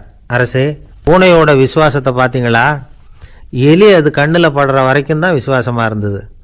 அது மாதிரி எலியை பார்த்ததும் எல்லாத்தையும் விட்டுட்டு அதை துரத்த ஆரம்பிச்சுட்டு பார்த்தீங்களா. தான் அந்த பூனையை பற்றி நினச்சது தப்புங்கிறது அதுக்கப்புறம் தான் அந்த ராஜாவுக்கு புரிஞ்சுதான். சரி, இப்போ எதுக்கு இந்த கதையெல்லாம் அப்படிங்கிறீங்களா, இந்த பூனை மாதிரி தான் நம்ம மனசும். மனசை எவ்வளவு தான் பயிற்சி கொடுத்து பக்குவமாக வச்சுருந்தாலும் பார்க்குறதுக்கு பரமசாது மாதிரி தான் இருக்கும். பார்க்க வேண்டியதை பார்த்துட்டுதுன்னா பாஞ்சிரும். இந்த பூனை மாதிரி புலன் இன்பப் பொருள்கள் கிட்டாத வரைக்கும் மனம் அடங்கி இருக்கிறது மாதிரி தான் தெரியும். கொஞ்சம் வாய்ப்பு கிடைச்சாலும் அது குதிக்க ஆரம்பிச்சிடும், தப்பு பண்ண ஆரம்பிச்சிடும். பெரிய பெரிய முனிவர்கள் வாழ்க்கையில் நடந்த வீழ்ச்சி இதை தான் நிரூபிக்குது. புலன்களின் ஆற்றல் அதிகம், அதனால் மனக்கட்டுப்பாடு பயிற்சிகளில் ரொம்ப எச்சரிக்கையாக இருக்கணுங்கிறார் சுவாமி சிவானந்தர். மது பழக்கத்தையே விட்டுவிட்டேன்னு உறுதியாக இருப்பான். கடை கண்ணில் பட்டுவிட்டதுன்னா காலை அவனை கேட்காமலே இழுத்துக்கிட்டு உள்ளே போயிடும். இதுதான் மனசுங்கிறது. அதுதான் அந்த ராஜா வளர்த்த பூனை. நம்மால் ஒருத்தன் அந்த ராஜா பூனை தலையில் விளக்க வச்சது மாதிரி இவன் தன்னுடைய தலையிலேயே ஒரு விளக்கை ஏற்றி வச்சுக்கிட்டு என்னத்தையோ தேட ஆரம்பித்தான். தேடிக்கிட்டு இருக்கிறான். தலையை ஆட்டாமல் நிதானமாக நடந்து ரொம்ப நேரமாக தேடிட்டு இருக்கிறான். அந்த சமயம் அங்கே வந்த ஒருத்தர் என்னத்தை தேடுறீங்கன்னு கேட்டார். அதுதான் மறந்து போச்சு அப்படின்னு இழுத்தான். சரி, கொஞ்சம் இப்படி உட்காருங்க, ஞாபகம் வந்ததும் தேட ஆரம்பிக்கலாம் அப்படின்னார் அவர். இவன் கொஞ்ச நேரம் உட்காந்து யோசித்தான். அப்புறம் திடீர்னு எழுந்திரிச்சான். ஞாபகம் வந்துட்டுதுன்னா. என்னன்னு கேட்டார். எங்கள் வீட்டில் இருந்த விளக்கை எங்கே வச்சேன்னு தெரியல, அதை தான் தேடிக்கிட்டு இருக்கிறேன், ஏற்றி வைக்கலாம்னு பார்க்குறேன் அப்படின்னா. துருக்மேனியாவில் அஷ்காபாத் அப்படின்னு ஒரு நகரத்தில் ஒரு புவியியல் விஞ்ஞானி இருந்தார். அவர் ஒரு நாய்க்குட்டி வளர்த்தார். ஒரு நாள் முன்னிரவு நேரம் ஒரு மேஜைக்கு முன்னாடி உட்காந்து அந்த விஞ்ஞானி ஏதோ கணக்கு போட்டுக்கிட்டு இருக்கிறார். அவருக்கு ஒரு சின்ன பெண் குழந்தை, அது தொட்டிலில் தூங்கிட்டு இருக்குது. அந்த நாய்க்குட்டியும் ஒரு மூலையில் படுத்து அது பாட்டுக்கு தூங்கிட்டு இருந்தது. ஒரே அமைதி. அந்த நேரத்தில் திடீர்னு அந்த நாய்க்குட்டி துள்ளி எழுந்திரிச்சிது. நேராக குழந்தைகிட்ட ஓடிச்சு. அந்த குழந்தைய அது போட்டிருந்த ட்ரெஸ்ஸோடு சேர்த்து கவ்வி தூக்குச்சு. தூக்கிக்கிட்டு வாசல் பக்கம் ஓடிச்சு. நாய்க்குட்டி குழந்தைய கவ்வி தூக்க முடியுமாங்கிற சந்தேகம் உங்களுக்கு இல்லையா? நீங்கள் நம்ம ஊர் நாய்க்குட்டியவே பார்த்து பழக்கப்பட்டிருக்கீங்க, அதனால் நம்புறதுக்கு சிரமமாக இருக்கும். அந்த ஊர்லெலாம் அது ரொம்ப ஸ்ட்ராங்காக இருக்கும், ஒரு ஏதோ கண்ணுக்குட்டி மாதிரி இருக்கும். விஞ்ஞானி அதை பார்த்துட்டார். உடனே அந்த நாய்க்கு வெறி பிடிச்சிட்டுதுன்னு முடிவு பண்ணிவிட்டு தன்னோட கை துப்பாக்கி எடுத்துக்கிட்டு ஓடி வந்தார். அவர் வெளியில் நாய்க்குட்டி எங்கே அப்படின்னு பார்த்து தேடுறார். அந்த நேரத்தில் அந்த வீடு இடிஞ்சு விழுது. காரணம் பூமி அதிர்ச்சி. இப்படி பூமி அதிர்ச்சி உண்டாக போகுதுங்கிறது அந்த நாய்க்குட்டிக்கு முன்னாடியே தெரிஞ்சு போச்சு. அதுதான் குழந்தைய தூக்கிட்டு வெளியில் ஓடி வந்திருக்குது. அது மூலமாக அந்த குடும்பத்தையே காப்பாற்றிருக்குது அந்த நாய்க்குட்டி. இந்த சம்பவம் நடக்கிறதுக்கு 3 நாளைக்கு முன்னாடியே சில பிராணிகளுக்கு இப்படி நடக்க போகுதுங்கிறது தெரிஞ்சிருக்குதான். ஆமாம், அந்த நகரத்தில் 3 நாளைக்கு முன்னாடியே பாம்பு, பல்லி இதெல்லாம் அது தங்கியிருந்த வலையை விட்டு வெளியில் ஓடி வந்துட்டுது. அதே மாதிரி அங்கே இருந்த புறாவெல்லாம் பறந்து போயிடுச்சான். இதே மாதிரி யுகோஸ்லோவியாவில் கூட ஒரு நகரம், அங்கே ஒரு நாள் ராத்திரி ஒரு மிருக காட்சி சாலையில் திடீர்னு ஒரு பெரிய கலவரம், கூச்சல், குழப்பம். அங்கே இருந்த கழுதை, புலி, யானை, பறவை எல்லாம் கண்ணாபின்னான்னு கத்த ஆரம்பிச்சுட்டுது. நீர் யானை அதுக்குன்னு போடப்பட்டிருந்த தடுப்பையே தாண்டி குதித்து வெளியில் வந்துட்டு தான். மறுநாள் தான் எல்லாருக்கும் விஷயம் புரிஞ்சுது. அடுத்த நாள் காலையில் அங்கே பூமி அதிர்ச்சி உண்டாயிட்டுது. இப்போ பாருங்கள், அதாவது மனுஷனை போய் தீர்க்க தரிசி அது இதுன்னு சொல்லிகிட்டு இருக்கிறோம். இவனை விட அது பரவாயில்லைன்னு தோணுது. அதாவது மிருகங்கள் ஒன்று நடக்க போகுதுங்கிறத முன்னாடியே புரிஞ்சுக்குதே. சரி, இதெல்லாம் எப்படி அது முன்கூட்டி புரிஞ்சுக்குது? அதுதான் படைப்பு ரகசியம். அதை கண்டுபிடிக்கிறதுக்கு தான் மனுஷன் ஆராய்ச்சி பண்ணிகிட்டு இருக்கிறான். விஞ்ஞானிகளோட ஆராய்ச்சியெல்லாம் ஒரு பக்கம் இருக்கட்டும், வீட்டுக்குள்ளேயே சில ஆராய்ச்சி பண்ணி பாருங்களேன். இப்போ சில யோசனை சொல்லி அதை சோதனை பண்ணி பாருங்க அப்படின்னு ஒருத்தர் சொன்னாராம். அதாவது இப்போ மழை வருமா வராதா அப்படின்னு தெரிஞ்சுக்கணுமா, உடனே ஒரு பூனைக்குட்டி பின்னாடியே மெதுவாக போய் அது என்ன செய்யுதுன்னு கவனித்து பார்க்கணும். பூனைக்குட்டி தன்னோட பாதத்தினால சுகத்தில் அப்படி கீறிக்கிட்டு இருக்கும். அப்படி கீறினா கண்டிப்பாக மழை வரும். சில சமயம் பூனைக்குட்டி அப்படியே மல்லாந்து படுத்துக்கிட்டு பாதத்தை உயர தூக்கும், அப்படியும் இப்படியும் புரளும். இப்படி செஞ்சதுன்னா அன்னைக்கும் மழை இருக்காது. அதனால் முன்னாடி இருந்தது மழை வர்றதுக்கு அறிகுறி, இது மழை இல்லைங்கிறதுக்கு அறிகுறி. பறவைகள், பிராணிகள் இதுகளோட நடவடிக்கைகளை பார்த்துட்டு அதையெல்லாம் அடிப்படையாக வச்சு தான் காலநிலையை கண்டுபிடிக்கிற கருவிகளை கண்டுபிடிச்சிருக்கிறாங்க. வாத்து இருக்குல்ல, சில சமயம் தன்னோட அழகை தன்னோட இறகுகளில் அப்படியே புதைச்சிக்கும். அப்படி செஞ்சால் குளிர்காலம் வரப்போகுதுன்னு அர்த்தம். பருவநிலை குளிராக மாறப்போகுதுங்கிறதுக்கு இதுதான் அறிகுறி. சிட்டுக்குருவி இருக்குதுல்ல, அதெல்லாம் புழுதியில் உழுந்து புரளும், சிறகுகளை படபடன்னு அடிச்சுக்கும். அப்படி செஞ்சால் மழை வரப்போகுதுன்னு அர்த்தம். ஒன்று மட்டும் நாம் நல்லா தெரிஞ்சுக்கணும், இயற்கையின் சீற்றம்னு சொல்கிறோம் இல்லையா, இயற்கை ஏன் நம்ம மேலே கோவப்படுது? இயற்கையை நாம் அனுசரித்து போகிறதில்ல, அதனால் கோவப்படுது. காடுகளை அழிக்கப்படாது, விலங்குகளை கொல்லக்கூடாது, இயற்கை ஏற்படுத்தி வச்சிருக்கிற சமநிலையை கெடுக்கக்கூடாது. அதை புரிஞ்சுக்கிட்டு வாழ்ந்தோம்னா பூமியும் நடுங்காது, நாமளும் நடுங்க வேண்டிய அவசியம் இருக்காது. ஒருத்தர் இருந்தார், சாராய கடைக்கு போனாராம், நிறைய சாப்பிட்டார். அப்புறம் சொன்னார், இது ரொம்ப அற்புதமான சரக்கு போல் இருக்குது, உள்ளே போன உடனே இந்த பூமியே நடுங்கிறது மாதிரி இருக்குது எனக்கு அப்படின்னாராம். இதுக்கு கடைக்காரர் சொல்லியிருக்கார், நீங்கள் சாப்பிட்டது வெறும் பச்சை தண்ணி தாங்க, இப்போ ஏற்பட்டிருக்கிறது நிஜம் பூமி அதிர்ச்சி அப்படின்னாராம்.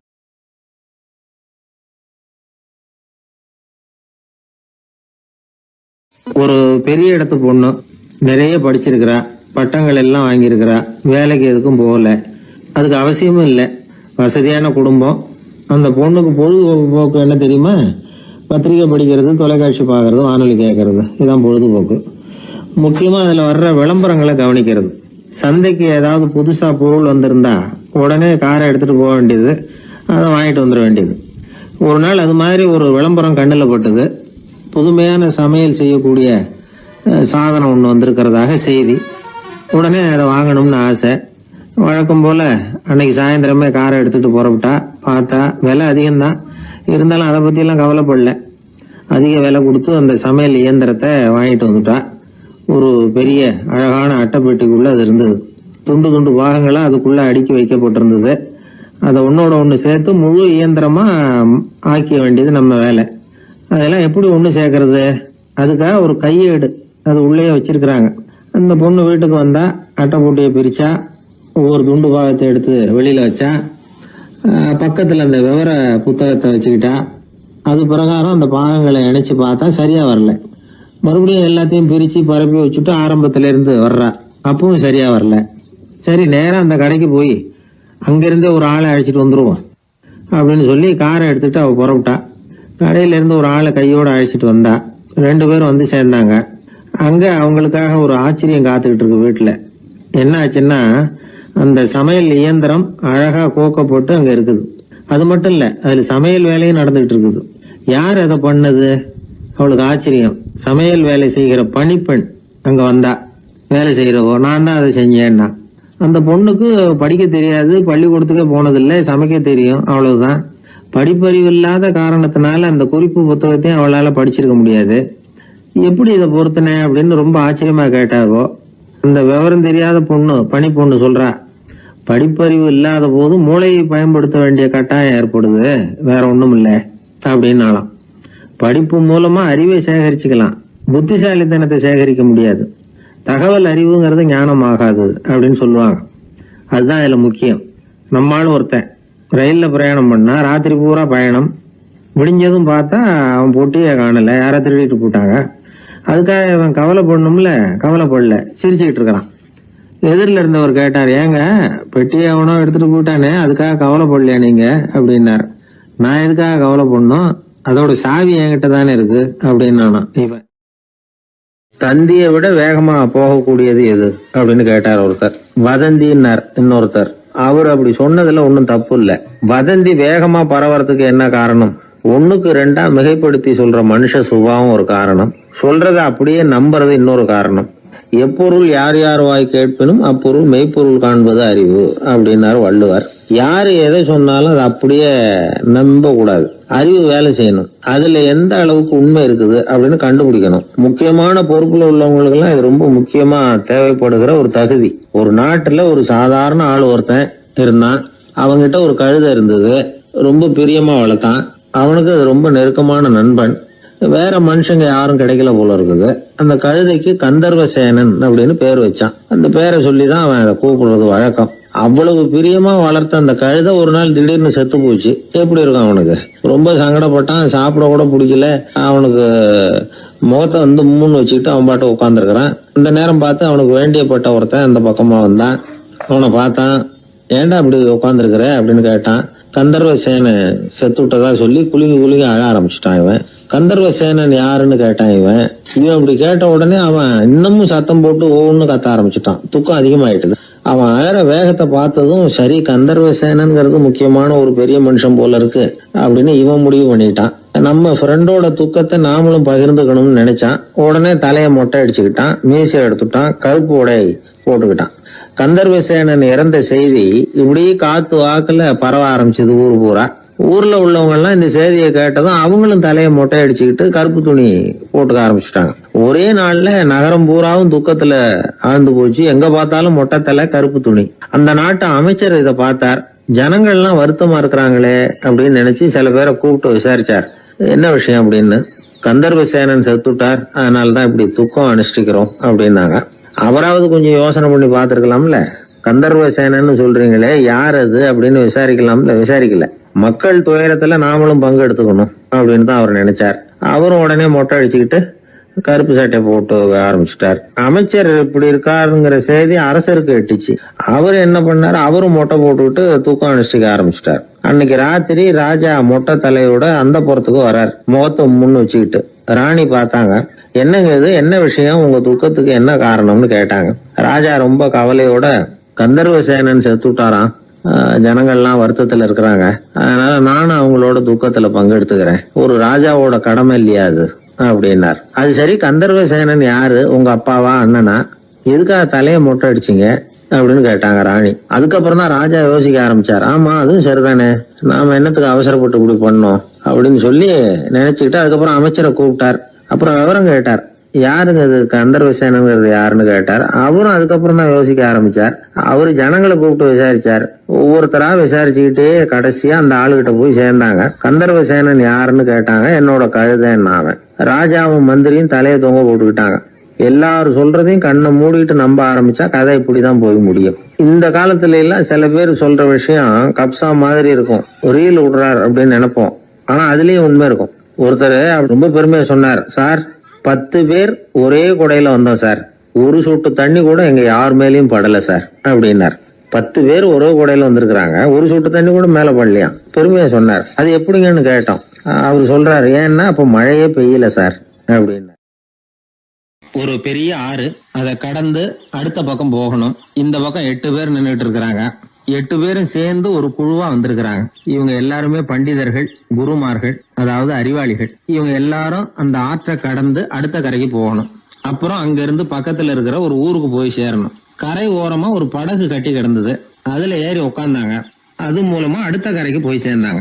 அங்க போய் கரையேறின உடனே அவங்களுக்குள்ள ஒரு விவாதம். அறிவாளிகள் இல்லையா, அதனால ஒருத்தர் சொன்னார், இந்த படகு நமக்கு உதவி செஞ்சிருக்குது, அது செஞ்ச உதவி மூலமா தான் நாம 8 பேரும் இந்த ஆற்றை கடந்து இந்த பக்கம் வந்திருக்கிறோம். இது செஞ்சிருக்கிற உதவிக்கு நாம நன்றி செலுத்தணும், பதில் மரியாதை செய்யணும். அதை எப்படி செய்யறது அப்படின்னார். இன்னொருத்தர் அதுக்கு ஒரு யோசனை சொன்னார். நமக்கு உதவி செஞ்சிருக்கிற இந்த படகுக்கு மரியாதையும் நன்றியும் செலுத்துகிற முறையில அதை நாம எல்லாரும் நம்ம தலைமையில சுமந்துகிட்டு போறதுதான் நியாயம். ஏன்னா நம்ம அது சுமந்தது இல்லையா, அதுக்கு பதிலா நாம அதை சுமக்கணும், அதுதான் சரியான நன்றியா இருக்கும் அப்படின்னார். இதுதான் சரியான யோசனைன்னு எல்லாரும் ஒத்துக்கிட்டாங்க. அவ்வளவுதான். உடனே அந்த படகை தூக்கி தலையில வச்சுக்கிட்டு 8 பேர் நடக்க ஆரம்பிச்சிட்டாங்க. அப்படியே அவங்க போக வேண்டிய கிராமத்துக்கு போய் சேர்ந்தாங்க. அந்த ஊர் மக்களுக்கு இது வேடிக்கையா இருந்தது. ஆச்சரியமா அவங்கள பார்த்தாங்க. ஏங்க எதுக்காக இப்படி செய்யறீங்க அப்படின்னு கேட்டிருக்கிறாங்க. படகுங்கிறது மனிதர்களை கரை சேர்க்கறதுக்காகத்தானே இருக்குது, நாம அதை எதுக்காக சுமக்கணும், அதை ஆத்தங்கரையிலேயே விட்டுட்டு வந்திருக்கலாமே அப்படின்னாங்க. இதுக்கு அந்த 8 பேர்ல ஒருத்தர் சொன்னாராம், என்ன இப்படி சொல்றீங்க, உங்களுக்கு நன்றி உணர்வே கிடையாதா, நீங்க நன்றி கெட்டவங்களா இருக்கிறீங்க, நாங்க நன்றி உடையவர்களா இருக்கிறோம். நன்றி உடைமை அப்படின்னா என்னன்னு எங்களுக்கு தெரியும், அதனாலதான் எங்களை கரை சேர்த்த படகுக்கு நாங்க நன்றி செலுத்துறோம். இந்த படகு எப்பவும் எங்க தலைமையிலதான் இருக்கும் அப்படின்னார். இது புத்தர் சொன்ன ஒரு கதை. வழி இருக்கு பாருங்க, அதையே முடிவுன்னு நினைச்சு வாழ்நாள் பூரா புடிச்சுக்கிட்டு மனிதர்கள் துன்பப்படுறாங்க அப்படிங்கறது அவருடைய கருத்து. ஒரு மனிதன் ஜபம் பண்றான், வழிபாடு பண்றான், அது மூலமா ஒரு விழிப்புணர்வு கிடைச்சுட்டுதுன்னு வச்சுக்கோங்க. அதுக்கப்புறம் எதுக்கு அந்த ஜபமும் வழிபாடும், தூக்கி எறிஞ்சிட வேண்டியதானே. ஆனா மனுஷன் அப்படி பண்றது இல்ல. வழிபாட்டையே லட்சியமா வச்சுக்கிட்டு அதையே கெட்டியா புடிச்சுக்குவான். அந்த ஜபத்துக்கு அவன் ஒரு கைதி ஆயிடுறான். அதனால அதை விட்டுட்டு அவனால வெளியில வர முடியல. வழிபாடு மூலமா சாதிச்சுடலாம் அப்படின்னு நினைக்கிறது தப்பு அப்படிங்கிறார் ஓஷோ. ஜபம்ங்கிறது ஒரு முள். காலில் குத்துன முள்ளை எடுக்கிறதுக்கு இன்னொரு முள்ளை பயன்படுத்துறோம். முள்ளை எடுத்தாச்சு, அப்புறம் என்ன, 2 முள்ளையும் வீசி எறிஞ்சிட வேண்டியது தானே. 2 முள்ளுக்குமே இனிமே பிரயோஜனம் இல்லை. பழைய முள் இருந்த இடத்துல புதிய முள்ளை குத்தி வச்சா வலிதான் தொடரும். அப்படி செய்யறவன் முட்டாள். ஆனா இப்படிப்பட்ட முட்டாள்களுக்கு உலகத்துல பஞ்சமே இல்லைங்கிறார் அவர். அதனால வழிபாடு ஜபம் அப்படின்னு எல்லாம் சொல்றோமே, அதையெல்லாம் கூட விழிப்புணர்வோட பயன்படுத்தணும். நம்ம ஆள் ஒருத்தன், அவன் என்னன்னா காலில் ஒரு முள்ளை தைச்சுக்கிட்டான், இன்னொரு முள்ளால அதை எடுத்துக்கிட்டு இருக்கிறான். ரொம்ப நேரமா முயற்சி பண்ணிட்டு இருந்தான். கடைசியா அப்பாடா எடுத்தாச்சு அப்படின்னு சொல்லிவிட்டு மறுபடியும் முள் எடுக்க ஆரம்பிச்சான். என்னப்பா இது, அதுதான் முள்ளை எடுத்துட்டிய, அதுக்கப்புறம் என்னத்துக்கு முயற்சி பண்ணிட்டு இருக்கிறேன்னு கேட்டாங்க. இதுக்கு அவன் சொல்றான், ஏற்கனவே தச்சிருந்த முள்ளை எப்பவோ எடுத்துட்டேன், அதை எடுக்கிறதுக்காக உபயோகப்படுத்திக்கிட்டு இருந்தேனே இன்னொரு முள்ளு, அது இப்ப உள்ள மாட்டிக்கிட்டு இருக்குது, அதனாலதான் மறுபடியும் முதல்ல இருந்து ஆரம்பிக்கிறேன் அப்படின்னா. இப்படி வாழ்க்கையில முதல்ல இருந்து ஆரம்பிக்கிறவர்களும் அதிகம், முதல்லயே இருந்துகிட்டு இருக்கிறவங்களும் அதிகம். வாழ்க்கையில படிப்படியா முன்னேறணும், வாழ்க்கையை புரிஞ்சுக்கிட்டு முன்னேறணும். அதுக்கு இந்த பெரியவர்கள் சொல்லுகிற தத்துவத்தை எல்லாம் சரியா புரிஞ்சுக்கிட்டு அது பிரகாரம் நாம நடக்கணும். ஒரு ஊர்ல ஒரு பெரியவர் இருந்தார். அவர் ஒரு குரு. அவர் தொடர்ந்து தியான கூட்டங்கள் நடத்துவார். அந்த கூட்டத்துல கலந்துக்கிறதுக்காக பல ஊர்கள்ல இருந்து சீடர்கள் நிறைய பேர் வருவாங்க போவாங்க. ஒரு நாள் அங்க கூட்டம் நடந்துகிட்டு இருக்குது. அந்த சமயத்துல சீடர்கள்ல ஒருத்தன் என்னத்தையும் திருடி விட்டான். மற்ற சீடர்கள் அதை கவனிச்சுட்டாங்க. இவன் ஆப்பிட்டுக்கிட்டான். கூட்டம் முடிஞ்ச பிற்பாடு இவன் திருடின விஷயத்த அந்த பெரியவர்கிட்ட போய் சொன்னாங்களாம். அவர் கவனத்துக்கு கொண்டுகிட்டு போனாங்க. ஆனா அவர் இதை காதிலே போட்டுக்கல, கண்டுக்கவே இல்லை. போய் சொன்ன சீடர்களுக்கெல்லாம் ஏமாத்தமா போயிட்டுது. என்ன இது, இவ்வளவு தூரம் நாம கண்டுபிடிச்சு போய் சொல்றோம், அவரு கண்டுக்கவே மாட்டேங்கிறாரே அப்படின்னு ஒரு மாதிரி ஆயிட்டாங்க. இருந்தாலும் அதை பத்தி ஒண்ணுமே சொல்லிக்கல, பேசாம இருந்துட்டாங்க. கொஞ்ச நாள் ஆச்சு. அதே ஆளு மறுபடியும் ஒரு திருட்டுல மாட்டிக்கிட்டான். சீடர்கள் மறுபடியும் அந்த குரு கிட்ட விஷயத்த சொன்னாங்க. அவர் அப்பவும் வழக்கம் போல சும்மாவே இருந்துட்டார். இவர் இப்படி இருக்கிறத பார்த்ததும் அந்த சீடர்களுக்கு கோபம் வந்துட்டுது. உடனே அந்த சீடர்கள்லாம் ஒண்ணு கூடி பேசினாங்களாம். எல்லாருமா சேர்ந்து ஒரு விண்ணப்பம் தயார் பண்ணாங்க. அதை குருநாதர்கிட்ட கொண்டுட்டு போய் கொடுத்தாங்க. அந்த விண்ணப்பத்துல இவங்க என்ன எழுதியிருக்கிறாங்க தெரியுமா? குருநாதர் அவர்களே, உடனே திருடனவன் மீது சட்ட நடவடிக்கை எடுக்கணும். நீங்க அப்படி அவனை இங்க சேர்க்கப்படாது. நீங்க சேர்த்தீங்கன்னா நாங்க இங்க இருக்கிறத பத்தி யோசிக்க ஆரம்பிச்சிருவோம். அவனை இந்த மடத்தை விட்டு துரத்தி பண்ணணும். நீங்க அவனை வெளியில அனுப்புங்க, இல்லைன்னா நாங்க அத்தனை பேரும் வெளியில போயிடுறோம். இப்படிதான் அந்த விண்ணப்பத்துல எழுதியிருக்கிறாங்க. குரு அந்த விண்ணப்பத்தை வாங்கி படிச்சு பார்த்தார். அதுக்கப்புறம் அதை எழுதின அத்தனை பேரையும் கூப்பிட்டாரு. எல்லாரும் இப்படி வாங்கன்னாரு. வந்தாங்க. இப்படி என் எதிரில் உட்காருங்கன்னார். உட்கார்ந்தாங்க. அப்புறம் சொன்னார், இதை பாருப்பா, நீங்க எல்லாரும் புத்திசாலிகள். உங்களுக்கு எது நல்லது எது கெட்டதுங்கிறது நல்லா தெரியும். நீங்க மேற்கொண்டு ஏதாவது படிக்கணும்னு நினைச்சா வேற எங்க வேணும்னாலும் போகலாம், அதுக்கு நான் தடை சொல்ல மாட்டேன். ஆனா உங்களால குற்றம் சாட்டப்பட்ட அவன் இருக்கானே, அவன் எப்படின்னா அவனுக்கு எது நல்லது எது கெட்டதுங்கிறதெல்லாம் தெரியாது. அதனாலதான் திருடுறான். நீங்க சொல்றது மாதிரி அவனை அடிச்சு துரத்தி போடுறோம்னு வச்சுங்க, அவனுக்கு எப்படி நல்லது கெட்டது தெரியும்? அவனுக்கு அதை யாரு சொல்லி கொடுக்கறது? அதனால இங்கேயே இருக்கட்டும், அதுதான் சரி. இதுக்காக நீங்க எல்லாரும் என்னை விட்டுட்டு போனாலும் சரி, அவனை நான் விரட்ட மாட்டேன் அப்படின்னு விட்டாரான். இவ்வளவையும் திருடனை அந்த சீடன் கேட்டுக்கிட்டே இருந்திருக்கான். அவன் கண்கள்ல கண்ணீர். அப்படியே எழுந்திரிச்சு வந்தான். குரு காலில் விழுந்தான். அவன் கண்ணீர்ல அவனது தீமை கழுவப்பட்டது அப்படிம்பாங்க. அதாவது சீடர்களுக்கு அந்த குருவோட பெருமை அப்பதான் புரிஞ்சுதான். ஒரு நல்ல ஆசிரியர் இருக்காருன்னு வச்சுங்க, நல்லா படிக்கிற பையனுக்கு தான் பாடம் சொல்லி கொடுப்பேன்னா அது என்ன பெரிய விஷயமா? மோசமா படிக்கிறவனையும் மாத்தி காட்டுறேங்கிறது தான் பெருமை. இந்த காலத்து குரு ஒருத்தர் ஒரு ஆசிரமம் வச்சு நடத்திட்டு வந்தார். நிறைய பேர் தினம் வருவாங்க போவாங்க. ஒரு நாள் ஒருத்தன் வந்தான். அந்த குரு முன்னாடி போய் நின்னான். ஐயா, என்ன உங்க சீடனா ஏத்துக்கணும்னா. அந்த குரு நிமிர்ந்து பார்த்தார். உன்னுடைய நோக்கம் என்னன்னு கேட்டார். ஐயா, உங்ககிட்ட கொஞ்ச நாள் இருந்தேன்னா நல்ல பழக்க வழக்கங்களை கத்துக்கலாம், அதுக்கப்புறம் வெளியில போய் ஒரு நல்ல தொழில் தொடங்கி வாழ்க்கையில முன்னுக்கு வரணுங்கிறது தான் என்னோட நோக்கம் அப்படின்னா. நீ சொல்றது சரி, ஆனா உன்னால இங்க நல்ல பழக்க வழக்கங்களை கத்துக்க முடியலன்னு வச்சுக்கோ, அப்ப என்ன பண்ணுவே அப்படின்னு கேட்டார் அவர். அப்படி ஆச்சுன்னா என்ன, உங்களை மாதிரியே ஒரு ஆசிரமம் ஆரம்பிச்சு அதுக்கு குருவா இருந்துட்டு போறேன் அப்படின்னு நானும். ஒரு ஆள் இருந்தார். அவரு தன்னை ஒரு குருன்னு சொல்லிக்கிட்டார். மௌன குரு, வாயே திறக்கிறது இல்லை. அவருக்கு 2 சீடர்கள் உண்டு. இவங்க தான் வர்றவங்க கிட்ட பேசுவாங்க, விளக்கம் கொடுப்பாங்க. ஒரு நாள் இந்த சீடர்கள் 2 பேரும் எங்கேயோ வெளியில போயிட்டாங்க. அந்த நேரம் பார்த்து ஒருத்தர் அங்க வந்தார். குரு கிட்ட போனார். குருவே, புத்தர்னா என்னன்னு கேட்டார். குருவுக்கு ஒன்றும் புரியல. அவர் உண்மையான குருவா இருந்தாவில் புரியும். அவர் திருன்னு முழிக்க ஆரம்பிச்சுட்டார். இந்த நேரம் பார்த்து இந்த சீடர்கள் எங்கேயோ போயிட்டாங்களே, என்ன பண்றது, உதவிக்கு யாராவது கிடைக்க மாட்டாங்களா அப்படின்னு அப்படியே சுத்தி பாக்குறார். அங்க எங்க பாக்குறார். வந்தவர் இதை கவனிச்சார். ஏதோ புரிஞ்சுக்கிட்ட ஒரு மாதிரி அடுத்த கேள்வி கேட்டார். தர்மம்னா என்ன சுவாமின்னார். குருவுக்கு ரொம்ப சங்கடமா போச்சு. நம்ம நிலைமை இப்படி ஆயிட்டுதே, இக்கட்ல மாட்டிக்கிட்டோமே அப்படின்னு நினைச்சபடியே விட்டத்தை பார்த்தார். அப்புறம் குனிஞ்சு தரைய பார்த்தார். அப்படியே உட்காந்துக்கிட்டார். வந்தவர் உடனே அடுத்த கேள்விக்கு போயிட்டார். தியானம்னா என்ன சுவாமின்னார். பாவம் என்ன பண்ணுவார் அந்த குரு, பேசாம கண்ணை கெட்டியா மூடிக்கிட்டார். இது ஏதடா வம்பா போச்சுன்னு.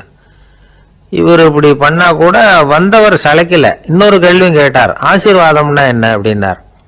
இவர் பார்த்தார், இப்படியே போனா இவர் கேள்வி கேட்கறத நிறுத்த மாட்டார் அப்படின்னு நினைச்சுக்கிட்டு எனக்கு ஒண்ணுமே தெரியாதுங்கிற பாவனையில 2 கையையும் விரிச்சு காட்டினார்.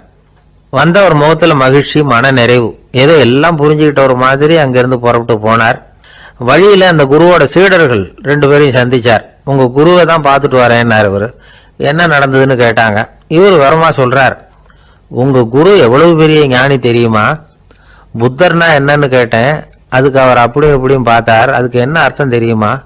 மக்கள் புத்தரை அங்கேயும் இங்கேயும் தேடுறாங்க, உண்மையில அவர் அங்கேயும் இங்கேயும் தேடி கண்டுபிடிக்க முடியாது அப்படிங்கறத அவர் செய்கை மூலம் உணர்த்தினார்.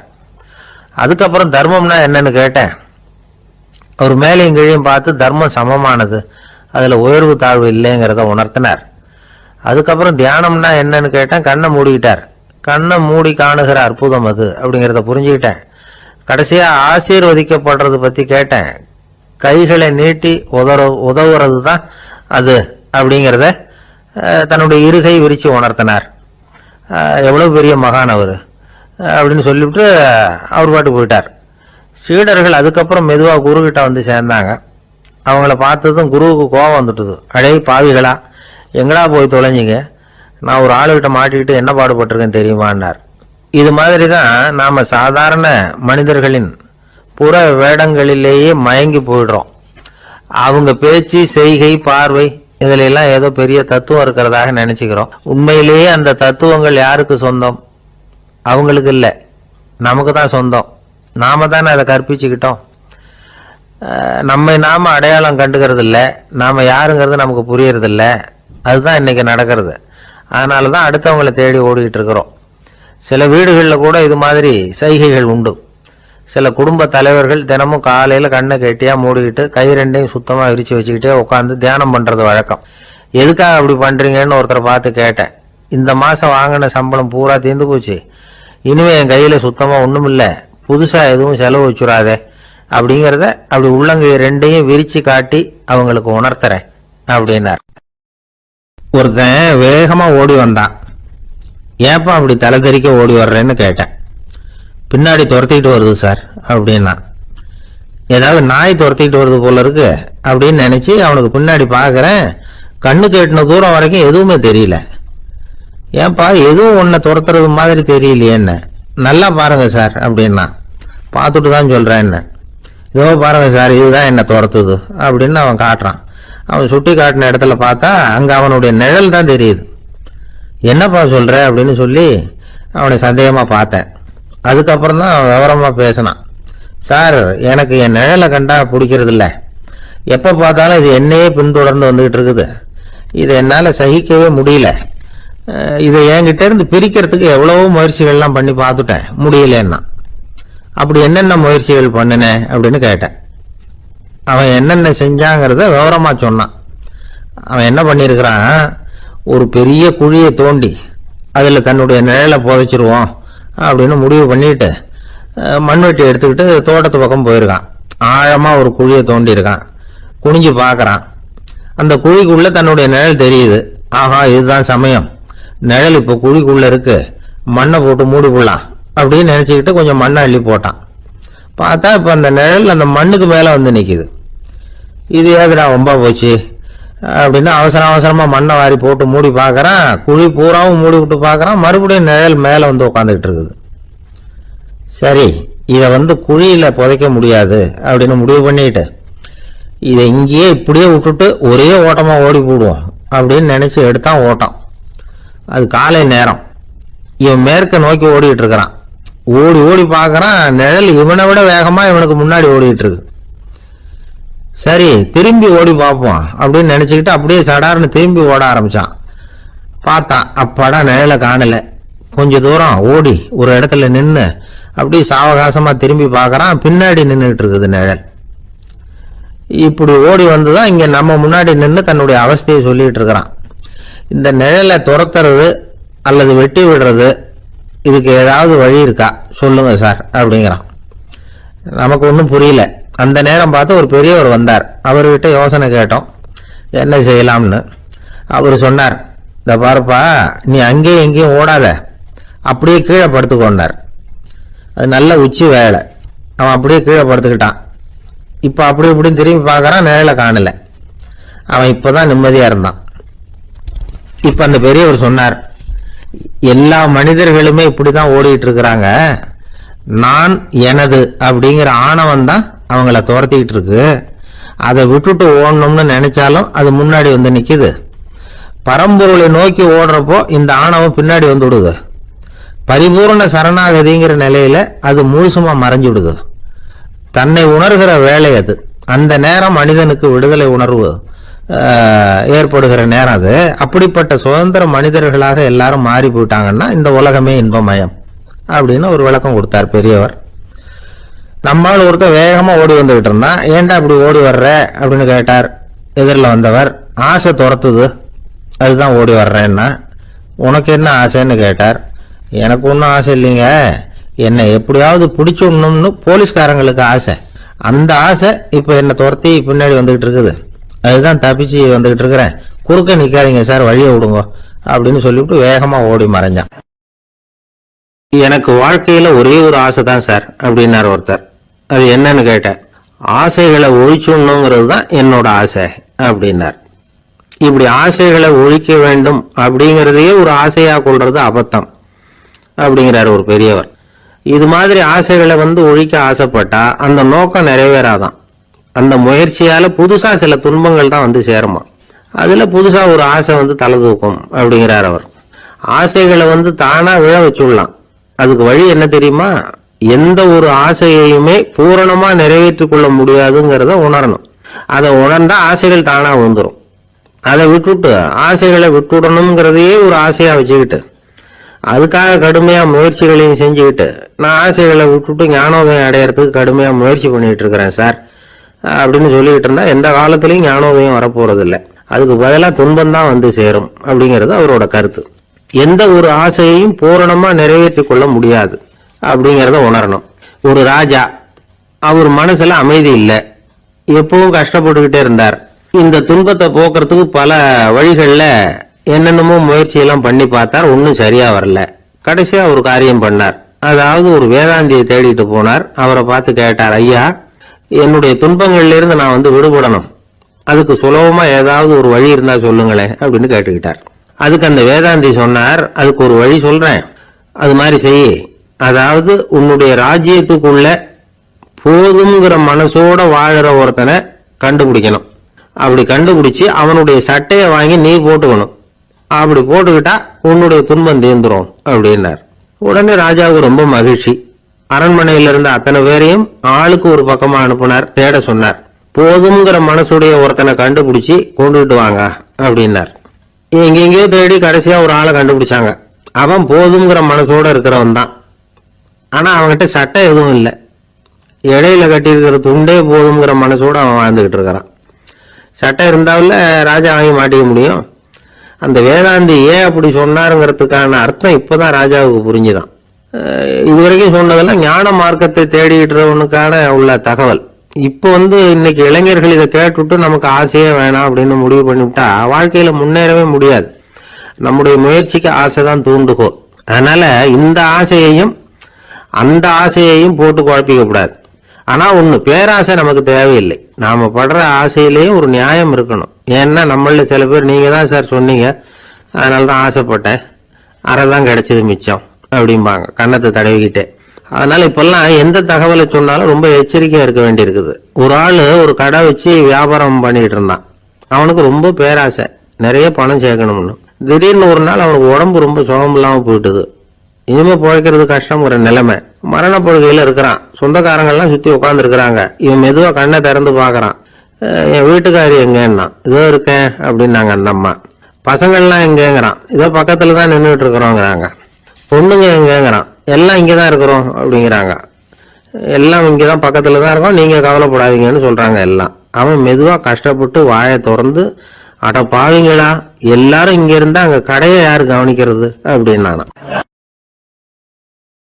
ஜப்பான்ல உள்ள ஒரு புத்த விகாரை, அங்க ஒரு வயசான பௌத்த குரு தங்கியிருக்கிறார். ஒரு நாள் ராத்திரி கடுமையான குளிர், அவரால் தாங்க முடியல. பார்த்தார், மரத்துல செஞ்ச புத்த சிற்பங்கள் அங்க நிறைய இருந்தது. அதில் ஒன்றை எடுத்து அதுக்கு தீ மூட்டி அந்த நெருப்புல குளிர் காஞ்சிக்கிட்டு இருக்கிறார். மர சிற்பம் தீ வச்சதும் படபடன்னு வெடிக்க ஆரம்பிச்சுட்டுது. அந்த சத்தத்தை கேட்டதும் அந்த புத்த விகாரையின் குருக்கள் வெளியில ஓடி வந்தார். இவர் ஆனந்தமா குளிர் காஞ்சிக்கிட்டு இருக்கிறார். அவரால் பொறுத்துக்க முடியல. தெருவில் தெரிஞ்சுக்கிட்டு இருந்த அந்த பெரியவரை இங்க தங்க அனுமதிச்சதே அவரு தான். இவர் இப்படி பண்றாருன்னு நினைச்சுக்கிட்டே அவரை கோபமா பார்த்தார். ஏன் இப்படி கோபமா பாக்குறீங்க, இப்படி வந்து உட்காருங்க அப்படிங்கிறாரு இவர். அவருக்கு இன்னமும் கோபம் வந்துட்டுது. எங்கள் கடவுளை வந்து எரிச்சுட்டீங்களே அப்படின்னு சத்தம் போட்டாராம். அப்படியா அப்படின்னு கேட்டுக்கிட்டே அந்த சாம்பலை கிளறினார் இவர். என்ன செய்யறீங்கன்னு கேட்டிருக்காரு அவர். நான் எலும்புகளை தேடுறேன்னாராம். நீங்க ஒரு பைத்தியம், இது ஒரு மர சிற்பம், இதுல எலும்புகள் கிடையாது அப்படின்னாராம். அவருக்கு கோபம் வந்துட்டுது. உடனே வெளியில போங்கன்னு கத்தியிருக்கார். வெளியில தள்ளி கதவையும் சாத்தி விட்டாராம். மறுநாள் காலையில கதவை திறந்து பார்த்தா அந்த வயசான பெரியவர் ஒரு மைல்கல் மேல சில காட்டு பூக்களை வச்சு புத்தம் சரணம் கச்சாமின்னு சொல்லிக்கிட்டே இருக்கிறார். இவருக்கு சந்தேகமா போட்டுது. கிட்ட போனார். என்ன செஞ்சுக்கிட்டு இருக்கீங்கன்னு கேட்டார். இது என்னுடைய காலை நேர பிரார்த்தனைனாராம். நிஜமாவே நீங்க ஒரு பைத்தியமா தான் இருக்கணும், ஏன்னா அது ஒரு மைல்கல் அப்படின்னாராம். இப்ப அந்த பெரியவர் சொன்னாராம், நீங்க ஒரு மரத்தை புத்தரா நினைக்கும் பொழுது நான் ஏன் ஒரு மைல்கல்ல புத்தரா நினைக்கக்கூடாது? நான் வந்து புத்தரை எரிக்கலாம், ஏன்னா அவரை நான் நேசிக்கிறேன். அந்த சிற்பம் வந்து மரத்தால் ஆனதுங்கிறது எனக்கு தெரியும். நான் ஒரு மைல்கல்ல தொழலாம், ஏன்னா அது எனது பூக்களை தாங்குது. நான் இந்த மைல்கல்லுக்குள்ள மறைஞ்சிருக்கிற புத்தரை பார்க்கிறேன். யாராவது ஒரு சிற்பி இதை சிலையாக்கினாதான் நீங்க புத்தரை பார்க்க முடியும். அன்னைக்கு ரொம்ப குளிரா இருந்தது. நான் எனக்குள்ள இருக்கிற புத்தரையும் பாதுகாக்கணும். உள்ளே இருக்கிற புத்தரை காப்பாத்துறதுக்காக வெளியில உள்ள புத்தரை எரிக்கலாம், அதுல ஒன்றும் தப்பு இல்லை. அது அவருடைய போதனையிலேயே இருக்கு. உனக்குள் ஜோதியாக இரு அப்படிங்கிறது அவருடைய போதனை. என்னுடைய புத்தர் வந்து குளிர்ல நடுங்கிட்டு இருந்தார். அந்த மர சிற்பங்கள் வெயில் மழையில உணர்ச்சி இல்லாம இருந்தது, அதனால அப்படி பண்ணினேன். ஆனா நீங்க என்ன பண்ணீங்க? நான் ஒரு மர புத்தரை எரிச்சதுக்காக உயிருள்ள புத்தரை வெளியில தள்ளி கதவை சாத்தினீங்க அப்படின்னாராம் அந்த பெரியவர். உண்மையான பக்திங்கிறது இதுதான். அதாவது உனக்குள் ஜோதியாக இரு அப்படின்னு புத்தர் சொன்னார் இல்லையா, அது மாதிரி தனக்குள் ஜோதியாக இருக்கிற இந்த காலத்து ஆசாமிகள் நிறைய பேர் உண்டு. எப்பவும் போதையிலேயே இருக்கிறவங்க. ஒரு நாள் நடு ராத்திரி ஒரு மது கடையில ஒரு ஆள் அங்குள்ள சிப்பந்திகள் கிட்ட கேட்டுட்டு இருக்கிறான். மறுபடியும் இந்த கடை எப்போ திறப்பாங்கன்னு கேட்டானா. நாளைக்கு காலையில 8 மணிக்கு திறப்பாங்க அப்படின்னு நானா அங்க இருந்த ஆள். அவன் திருப்பி திருப்பி அதையே கேட்டுக்கிட்டு இருக்கான். இவனுக்கு பதில் சொல்லி சொல்லி அழுத்து போச்சு. அதான் சொல்றேன் ஐயா, நாளைக்கு காலையில வா அப்படின்னாங்களாம். அதுக்கு இவன், நான் வர்றதுக்காக கேட்கலையா, நேத்திக்கு வந்தவன் உள்ளேயே மாட்டிக்கிட்டேன், வெளியில போறதுக்காக கேட்டேன் அப்படின்னானா. ராமகிருஷ்ணர் வாழ்ந்த காலத்துல நடந்த ஒரு நிகழ்ச்சி இது. அப்போ ஒரு ஓவியர் இருந்தாராம். அவருக்கு ஒரு ஆசை, ராமகிருஷ்ணர் படத்தை வரையணும். அதை அவர்கிட்டயே கொண்டுட்டு போய் காட்டி அபிப்பிராயம் கேட்கணும். இதுதான் அந்த ஓவியரின் ஆசை. உடனே ராமகிருஷ்ணர் படத்தை வரைஞ்சி முடிச்சார். அதை எடுத்துக்கிட்டு போனார். இவர் போன சமயம் அங்க ராமகிருஷ்ணர் சீடர்களோட உட்கார்ந்துருக்கிறார்.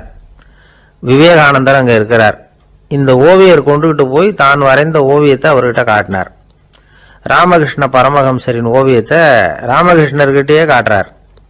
ராமகிருஷ்ணர் என்ன பண்ணார் தெரியுமா? அந்த படத்தை பார்த்தார். உடனே அது காலை தொட்டார். குருதேவருடைய இந்த செயல் சீடர்களுக்கு ரொம்ப வியப்பை உண்டு பண்ணிச்சு. சில பேர் மனசுக்குள்ளேயே ரொம்ப குழம்பி போக ஆரம்பிச்சுட்டாங்க, என்ன இப்படி பண்றாருன்னு. என்ன இது, இது அவரோட படம், அவரே அவரோட படத்தின் காலை தொடுறார் அப்படின்னு யோசிச்சாங்க. சில பேர் ஒன்றும் புரியாம ஒருத்தர் பார்த்து சிரிச்சுக்கிட்டாங்க. அந்த இடத்துல சீடர்கள் மட்டும் இல்ல, சீடர் அல்லாத பல பேர் இருந்தாங்க. தன்னுடைய காலை தானே தொடர இவருடைய செயல் பற்றி என்ன நினைக்கிறது அப்படின்னு அவங்களும் குழம்பி போய் நிக்கிறாங்க. அந்த படத்தை வரைஞ்சி அவர்கிட்ட காட்டின அந்த ஓவியருக்கும் அதிர்ச்சி. இருந்தாலும் அவர் சீடர் கிடையாது, அதனால கொஞ்சம் துணிச்சலை வர வச்சுக்கிட்டு கேட்டார், என்னங்க இது, என்னால என்னுடைய கண்களையே நம்ப முடியல, இது உங்க சொந்த உருவப்படம், நீங்க உங்க சொந்த கால்களையே தொடுறீங்க, இது எங்களுக்கு கொஞ்சம் சங்கடமா இருக்குதே அப்படின்னார். ராமகிருஷ்ணரின் கண்கள்ல ஆனந்த கண்ணீர் வழிஞ்சுதான். அவர் சொன்னாராம், இது என்னோட படம்ங்கிறது எனக்கு தெரியும், ஆனா இது என்னோட படம்ங்கிறதுனால நான் இதோட காலை தொடல. நீ என்னுடைய சமாதி நிலைய இந்த படத்துல படம் பிடிச்சி காட்டியிருக்கிற, அதனால அதோட காலை தொடறேன். சமாதி நிலையில யார் இருந்தாலும், அது என்னுடைய படமா இருந்தாலும் சரி அல்லது வேற யாருடைய படமா இருந்தாலும் சரி, படம் யாருதுங்கிறது முக்கியம் இல்லை. இதுல எது முக்கியம்னா அது தன்னை உணர்ந்த ஒரு உணர்நிலையின் படம். அப்படி இருக்கிறப்போ அதோட காலை நான் தொடணும். அதுக்கு நீங்க எல்லாரும் ஏன் சங்கடப்படுறீங்கன்னு எனக்கு தெரியல அப்படின்னாராம். இப்பதான் அங்க இருந்து சீடர்களுக்கும் மற்றவங்களுக்கும் விவரம் புரிஞ்சுதான். இதுக்கு முன்னாடி யாரும் செய்யாததை இவர் செஞ்சிருக்கிறார், ஆனா அவருடைய காரணம் ரொம்ப நியாயமானது அப்படிங்கிறத உணர்ந்தாங்களாம். இதுவரைக்கும் ஆன்மீகத்துல சமாதி நிலை, அதாவது தன்னை உணர்ந்த நிலை பற்றி புரிஞ்சுக்கிட்டோம். இல்லறத்துல ஏற்படக்கூடிய சமாதி நிலை பற்றி உங்களுக்கு தெரியுமா? ஒரு அம்மா டாக்டர் கிட்ட வந்து சொன்னாங்களாம், டாக்டர், என் வீட்டுக்காரருக்கு உடம்புல ஏதோ கோளாறுன்னு நினைக்கிறேன். நான் எவ்வளவு நேரம் பேசினாலும் காதுல விழாத மாதிரி உட்கார்ந்துருக்கிறார் அப்படின்னு ஆகலாம். அதுக்கு அந்த டாக்டர் சொன்னாராம், அம்மா அது உடம்பு கோளாறு இல்லை, அது ஒரு பெரிய திறமை அப்படின்னாராம். ஒரு ஏரி ஓரமா 2 பசங்க நடந்து போயிட்டு இருக்கிறாங்க. அதுல ஒருத்தன் பணக்கார வீட்டு பையன், இன்னொருத்தன் ஏழை. இவங்க 2 பேரும் போயிட்டு இருக்கிறாங்க. வழியில் ஒரு இடத்துல ஒரு ஜோடி செருப்பு இவங்க கண்ணுல படுது. ஒரு விவசாயி அந்த செருப்பை அங்க விட்டுட்டு பக்கத்துல இருந்த ஏரியில கை கால கழுவிட்டு இருக்கிறார். உடனே அந்த பணக்கார பையனுக்கு ஒரு ஐடியா. அவன் சொன்னானா, டேய், இப்போ ஒரு வேடிக்கை செய்யலாம். அந்த செருப்பு 2ஐயும் தூக்கி எட்டத்துல வீசி எறிஞ்சிருவோம். அந்த ஆள் வந்து பார்த்துட்டு செருப்பை தேடி அல்லாடுவான், அங்கேயும் இங்கேயும் ஓடுவான், திருன்னு முழிப்பான். அதை பார்த்து நாம ரசிக்கலாம், நல்ல தமாஷா இருக்கும் அப்படின்னு இருக்கான். இப்படி சொல்லிட்டு அந்த செருப்புகளை தூக்கத்துக்கு போனானா. கொஞ்சம் பொறு அப்படின்னானா அந்த ஏழை பையன். ஏன்னு கேட்டிருக்கான் அவன். இப்ப அந்த ஏழை பையன் சொன்னானா, நீ சொல்றது ஒன்னும் வேடிக்கை கிடையாது. உன்னோட செருப்பு தொலைஞ்சா உன் அப்பா உடனே உனக்கு வேற செருப்பு வாங்கி கொடுத்துருவார். ஆனா அந்த ஆளுக்கு இந்த செருப்பு தொலைஞ்சதுன்னா வேற புதுசா வாங்கறதுக்கு வாயையும் வயத்தையும் கட்டி பணத்தை சேர்க்க வேண்டியிருக்கும். அதனால நான் ஒரு வேடிக்கை சொல்றேன், அது மாதிரி செய், அது இன்னமும் தமாஷா இருக்கும் அப்படின்னானா. எப்படி அது சொல்லுன்னு இருக்கான் அவன். செருப்பு 2ம் அது இருக்கிற இடத்துல இருக்கட்டும். உன் சட்டப்பையிலிருந்து ஒரே ஒரு ₹1 நாணயத்தை எடு. அதை அந்த செருப்பு மேல அதோட குதிகால் பகுதியில வச்சுட்டு நாம 2 பேரும் அந்த மரத்துக்கு பின்னாடி ஓடி போய் மறைஞ்சு நின்னுக்குவோம். அப்புறம் பாரு வேடிக்கைய அப்படின்னா. அதே மாதிரி ₹1 காசு செருப்பு மேல வச்சுட்டு இவங்க 2 பேரும் மறைஞ்சு நின்னுக்கிட்டாங்க. கொஞ்ச நேரத்துல அந்த விவசாயி வந்தார். காலில் உள்ள மண்ணை தட்டிட்டு செருப்பு மாற்றத்துக்காக போனார். அங்கிருந்து காசு கண்ணுல போட்டுட்டுது. அவருக்கு ஆச்சரியமா போச்சு. அதை கையில எடுத்து பாக்குறார். 4 பக்கமும் திரும்பி திரும்பி பாக்குறார், யார் இதை வச்சிருப்பான்னு. கடைசியில ஆகாயத்தை பாக்குறார். ஆண்டவா, இது உன்னோட கருணை தான். நீதான் யாரோ புண்ணியவான் மனசுல தர்மம் பண்ற எண்ணத்தை உண்டாக்கி இருக்கிற. அந்த புண்ணியவான் நல்லா இருக்கணும் அப்படின்னு வாழ்த்தி அந்த காசை கண்ணுல ஊத்திக்கிட்டாராம். மறைஞ்சிருந்து பாத்துக்கிட்டு இருந்த ஏழை பையன் இப்படி சொன்னான், பாத்தியா, உன்னை புண்ணியவான்னு வாழ்த்திக்கிட்டு போறாரு அந்த ஆள். அவருக்கும் சந்தோஷம், அதை பார்த்து நமக்கும் சந்தோஷம். உனக்கு ₹1 ஒரு பெரிய விஷயம் இல்லை, ஆனா அதனால நமக்கு கிடைச்சிருக்கிற மகிழ்ச்சி ரொம்ப உயர்வானது அப்படின்னு நானா. வேடிக்கையும் கிண்டலும் இது மாதிரி அடுத்தவங்களுக்கு இடைஞ்சலா இல்லாம இருக்கணும் அப்படிங்கிறார் கலைவாணர். ஆனா பாருங்க, அவருக்கே இடைஞ்சலா வர்ற விஷயங்களை கூட அவர் வேடிக்கையா தான் எடுத்துக்கிட்டாராம். ஒரு தடவை ஒருத்தர் கலைவாணர் கிட்ட வந்து, ஐயா, என் குழந்தை செத்து போச்சு அப்படின்னு சொல்லி அழுதாராம். உடனே இவர் அவருக்கு ₹100 பணத்தை கொடுத்து, இந்தாங்க அடக்கம் செய்யுங்க அப்படின்னு சொல்லி அனுப்பி வச்சாராம். 1 வருஷம் கழிச்சு மறுபடியும் அதே ஆள் வந்திருக்கார். இவர் மறந்துருப்பாருங்கிற நினைப்புல, அண்ணே, என் குழந்தை இறந்து போச்சுண்ணே அப்படின்னாராம். இவர் மறுபடியும் ₹100 கொடுத்து ஆறுதல் சொல்லி அனுப்பி வச்சாராம். 7-8 மாசம் கழிச்சு மறுபடியும் அதே ஆள் வந்திருக்கார். அவர் வாயை திறக்கிறதுக்கு முன்னாடியே இவர் ₹100 அவர் கையில வச்சு, போன 2 தடவை தான் குழந்தை செத்து போச்சு, இந்த தடவையாவது அதை சாகாம காப்பாத்தி விடு அப்படின்னு சொல்லி அனுப்பி வச்சாரா. அதுக்கப்புறம் அந்த ஆள் வர்றவே இல்லையா. எனக்கு தெரிஞ்ச ஒருத்தர் இருக்கார். அவரு ஒரு பெரிய காவல்துறை அதிகாரி, ரொம்ப கண்டிப்பானவர். அவரை கண்டாவே எல்லாரும் பயப்படுவாங்க. அப்படிப்பட்டவர் வீட்டுக்கு போனா அப்படியே அடியோட மாறிடுவார். அங்க போய் பாத்தீங்கன்னா குழந்தைகளோட குழந்தையா அவர் விளையாடிட்டு இருப்பார். அலுவலக சமயத்துல பாத்தீங்கன்னா குதிரை முதுகுல அவர் உட்கார்ந்துருப்பார். வீட்டுல பாத்தீங்கன்னா அவர் முதுகுல குழந்தை உட்கார்ந்துருக்கும். அவரு குதிரை மாதிரி போயிட்டு இருப்பார். இது எப்படிங்க முடியுது உங்களால அப்படின்னு கேட்டாங்க. அது ஒண்ணுமில்ல, இங்க வீட்டுக்கு வந்த உடனே என்னோட மனசை தனியா எடுத்து வச்சிருவேன் அப்படின்னார். அது என்னங்க உங்க சட்ட பயிலியா இருக்குது மனசு, அது தனியா எடுத்து வைக்கிறதுக்கு அப்படின்னு கேட்டாங்க. அப்படி இல்லைங்க, இது ஒரு பயிற்சி, மனப்பயிற்சி, அவ்வளவுதான் அப்படின்னார். இப்படி சமயம் பார்த்து மனசை தனியா வச்சுவிட தெரிஞ்சவங்க வாழ்க்கையில எப்பவும் உற்சாகமா இருப்பாங்க அப்படிங்கிறது பெரியவங்க கருத்து. ஒரு டாக்டர் ஆஸ்பத்திரியில் இருக்கிற வரைக்கும் டாக்டரா இருக்கலாம், அவர் மனைவிட்டையும் அவர் டாக்டரா இருக்க வேண்டிய அவசியம் இல்லை. ஒரு வக்கீல் கோர்ட்ல இருக்கிற வரைக்கும் வக்கீலா இருக்கலாம், வீட்டுக்கு வந்ததுக்கு அப்புறமும் வக்கீலா இருக்க வேண்டிய அவசியம் கிடையாது. வீட்டுல குழந்தைகள் கிட்ட விளையாடும் போதும் அதுகள்கிட்ட ஃபீஸ் கேட்டுக்கிட்டு இருக்க கூடாது. நாம எப்படி இருக்கணும்னு பெரியவங்க சொல்றாங்கன்னா, மனசோட சேரக்கூடாதான், அப்படி சேராம வாழ்க்கையை கவனிக்கணுமா. மனசை அப்படியே தனியா எடுத்து பக்கத்துல வச்சுடணும். அப்படின்னா அது அப்படியே தூக்கி எறிஞ்சுடு அப்படின்னு அர்த்தம் இல்லை. ஏன்னா மனசுங்கிறது நமக்கு உபயோகப்படக்கூடிய ஒண்ணுதான். எப்ப அது தேவையோ அப்பப்போ எடுத்து உபயோகப்படுத்திக்கணும். தேவைப்படுறப்போ எடுத்து கண்ணாடி மாட்டிக்கிறோம்ல, படிக்கும்போது கண்ணாடி தேவைப்படுது, எடுத்து மாட்டிக்கிறோம் இல்லையா, அது மாதிரி கணக்கு போடுறதுக்கு மனசு தேவை. கடைக்கு போய் ஒரு பொருள் வாங்குறோம், காசு கொடுக்குறோம், மீதி சில்லறை சரியா இருக்கா அப்படின்னு எண்ணி பார்த்து வாங்க வேண்டியிருக்கு. அந்த சமயத்துல மனசை எடுத்து தனியா வச்சுட்டேன் அப்படின்னு சொல்லிட்டு இருக்க கூடாது. பரீட்சைக்கு படிக்க வேண்டியிருக்குது, படிச்சதையெல்லாம் அப்படியே நினைவுல வச்சுக்க வேண்டியிருக்கு, அந்த சமயத்துல மனசை தூக்கி எறிஞ்சுட்டேன் சார் அப்படின்னு சொல்லிட்டு இருக்க கூடாது. அப்படி சொன்னா பரீட்சை நம்மளை தூக்கி எறிஞ்சிடும். அதனால தேவைப்படுறப்போ மனசை உபயோகப்படுத்தணும், தேவையில்லாதப்போ அதை தனியா ஓய்வு எடுத்துக்க விட்டுடணும். இப்படி நாம பழக்கப்படுத்திக்கிட்டா வாழ்க்கைங்கிறது நமக்கு புதுசா தெரியுமா. மனசுக்கும் ஒரு சக்தி கிடைக்கும். எந்திரங்களுக்கு ஓய்வு கொடுக்கிற மாதிரி மனசுக்கும் ஓய்வு கொடுக்கணும், இல்லைன்னா அது களைச்சு போயிடும். குழந்தைகள் மனசை சுமந்துகிட்டு இருக்கிறது இல்ல, இது முதியவர்கள் குழந்தைகள் கிட்ட இருந்து கத்துக்க வேண்டிய ஒரு பாடம். ஆனாலும் இந்த கால குழந்தைகள் கிட்ட ரொம்ப எச்சரிக்கையா இருக்க வேண்டியிருக்கு. ஒரு தாத்தாவும் பேரனும் விளையாடிக்கிட்டு இருக்கிறாங்க.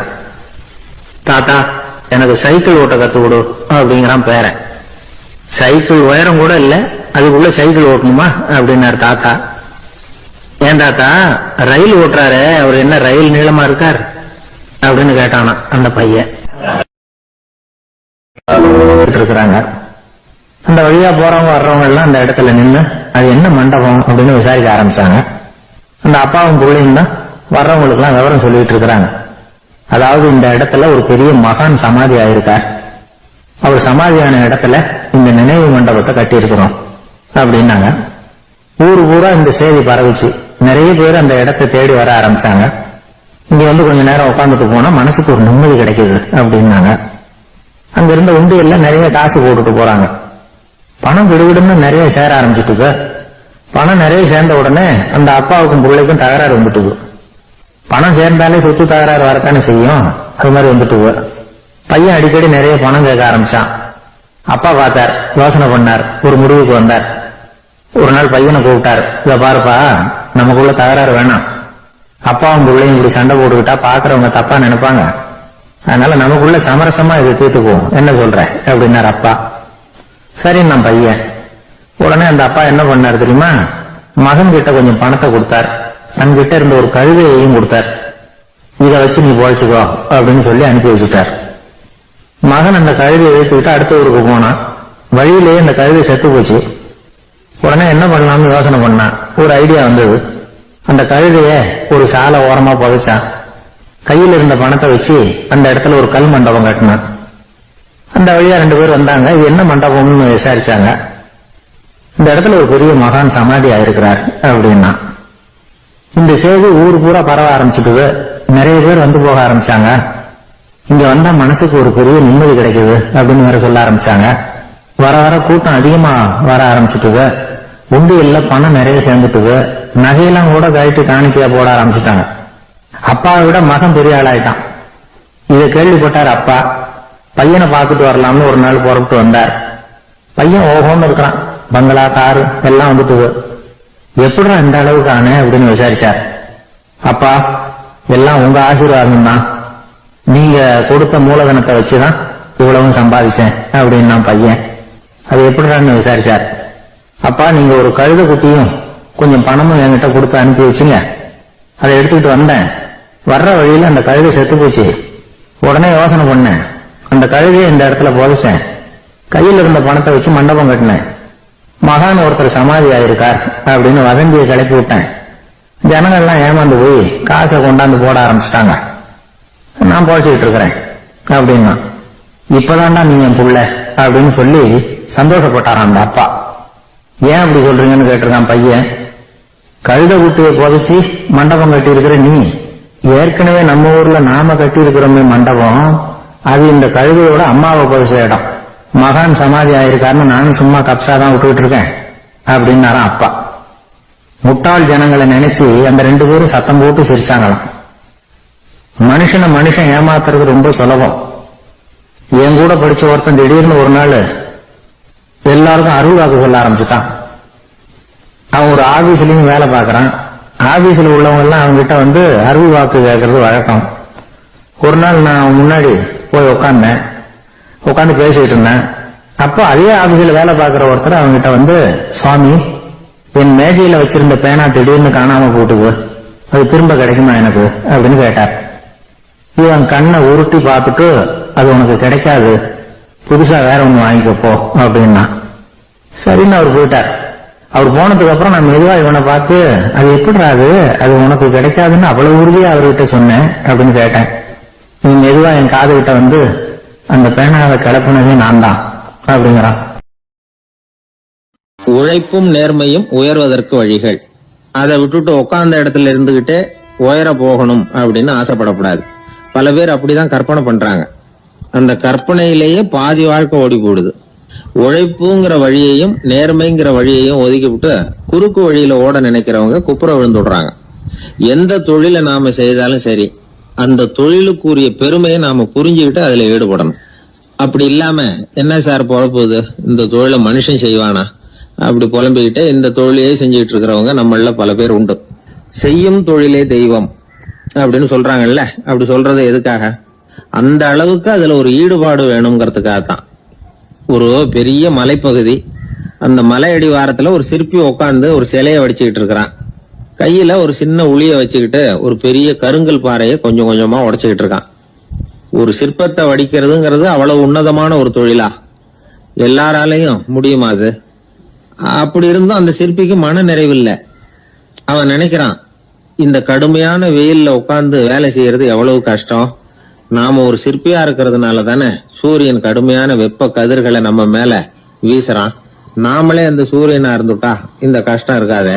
நம்மளை கஷ்டப்படுத்துறவன் நம்மளை விட வலிமை உள்ளவன், அதனால நாம அவனா மாறி விடுறதுதான் நல்லது அப்படின்னு அந்த சிற்பி யோசனை பண்ணான். அவன் எண்ணம் உடனே நிறைவேறிட்டுது. இயற்கைங்கிற மாபெரும் சக்தி அவனை ஒரு சூரியனா மாத்தி விட்டுது. சிற்பி இப்போ ஒரு சூரியனா மாறினான். இனிமே இந்த உலகத்துல நம்மளை விட வலிமை உள்ளவன் வேற யாரும் கிடையாது அப்படின்னு நினைக்க ஆரம்பிச்சுட்டான். அவனுக்கு மகிழ்ச்சியா இருந்தது. அந்த மகிழ்ச்சி அதிக நேரம் நீடிக்கல. ஏன்னா கொஞ்ச நேரத்துல ஆகாயத்துல கரிய மழை மேகங்கள் அப்படியே சூழ்ந்து வந்தது. சூழ்ந்து வந்த மேகங்கள் சூரியனை மறைக்க ஆரம்பிச்சது. இப்போ சூரியனா இருந்த அந்த சிற்பி நினைச்சு பாக்குறான், என்ன இது, என்னையே இந்த மேகம் மூடி மறைக்குதுன்னா அது என்னை விட பெரிய ஆளாதான் இருக்கணும். அதனால இனிமே நாம சூரியனா இருக்கக்கூடாது, நாம மேகமா தான் இருக்கணும், அதுதான் கௌரவம் அப்படின்னு நினைக்க ஆரம்பிச்சிட்டான். இப்பவும் பாருங்க, இயற்கை அவனுடைய ஆசைய நிறைவேற்றி வச்சது. சூரியனா இருந்த சிற்பி மேகமா மாறினான். வான வீதியில அப்படி உல்லாசமா வர ஆரம்பிச்சான். அந்த உல்லாசமும் அதிக நேரம் நீடிக்கல.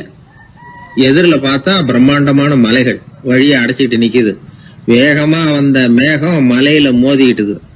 அந்த மலையை தாண்டி அப்பால செல்ல முடியல. இப்போ அந்த மேகம் நினைக்குது, நாம எந்த தடையும் இல்லாம அந்தரத்துல மிதந்து வர்றோம். நம்மையே போக விடாம தடுக்குதுன்னா அந்த மலைக்கு எப்பேற்பட்ட வலிமை இருக்கணும். இனிமேல நாம மேகமா இருந்து பிரயோஜனம் இல்ல, இருந்தா மலையா இருக்கணும், அதுதான் பெருமை அப்படின்னு நினைக்க ஆரம்பிச்சான். இப்பவும் பாருங்க, இயற்கை அவனுடைய ஆசையை நிறைவேற்றி வச்சது. மேகமா இருந்த சிற்பி மலையா மாறினான். பெரிய மலை பூமிக்கும் வானத்துக்குமா நின்றுகிட்டு இருக்கு. இனிமே நமக்கு எந்த கவலையும் இல்லை அப்படின்னு நினைச்சது அந்த மலை. இப்படி நினைச்சுக்கிட்டு இருந்த வேளையில அந்த மலையோட காலடியில அடிவாரத்துல ஏதோ சத்தம் கேட்டது. என்ன சத்தம் இது அப்படின்னு சொல்லி அந்த மலை மெதுவா குனிஞ்சு பார்த்துதான். பார்த்தா அங்க ஒரு மனுஷன் தன்னுடைய கையில உளிய வச்சுக்கிட்டு மலையை கொத்திக்கிட்டு இருக்கிறான். ஏதோ ஒரு சிற்பத்தை வடிக்கிறதுக்காக அவன் முயற்சி பண்ணிட்டு இருக்கிறான்.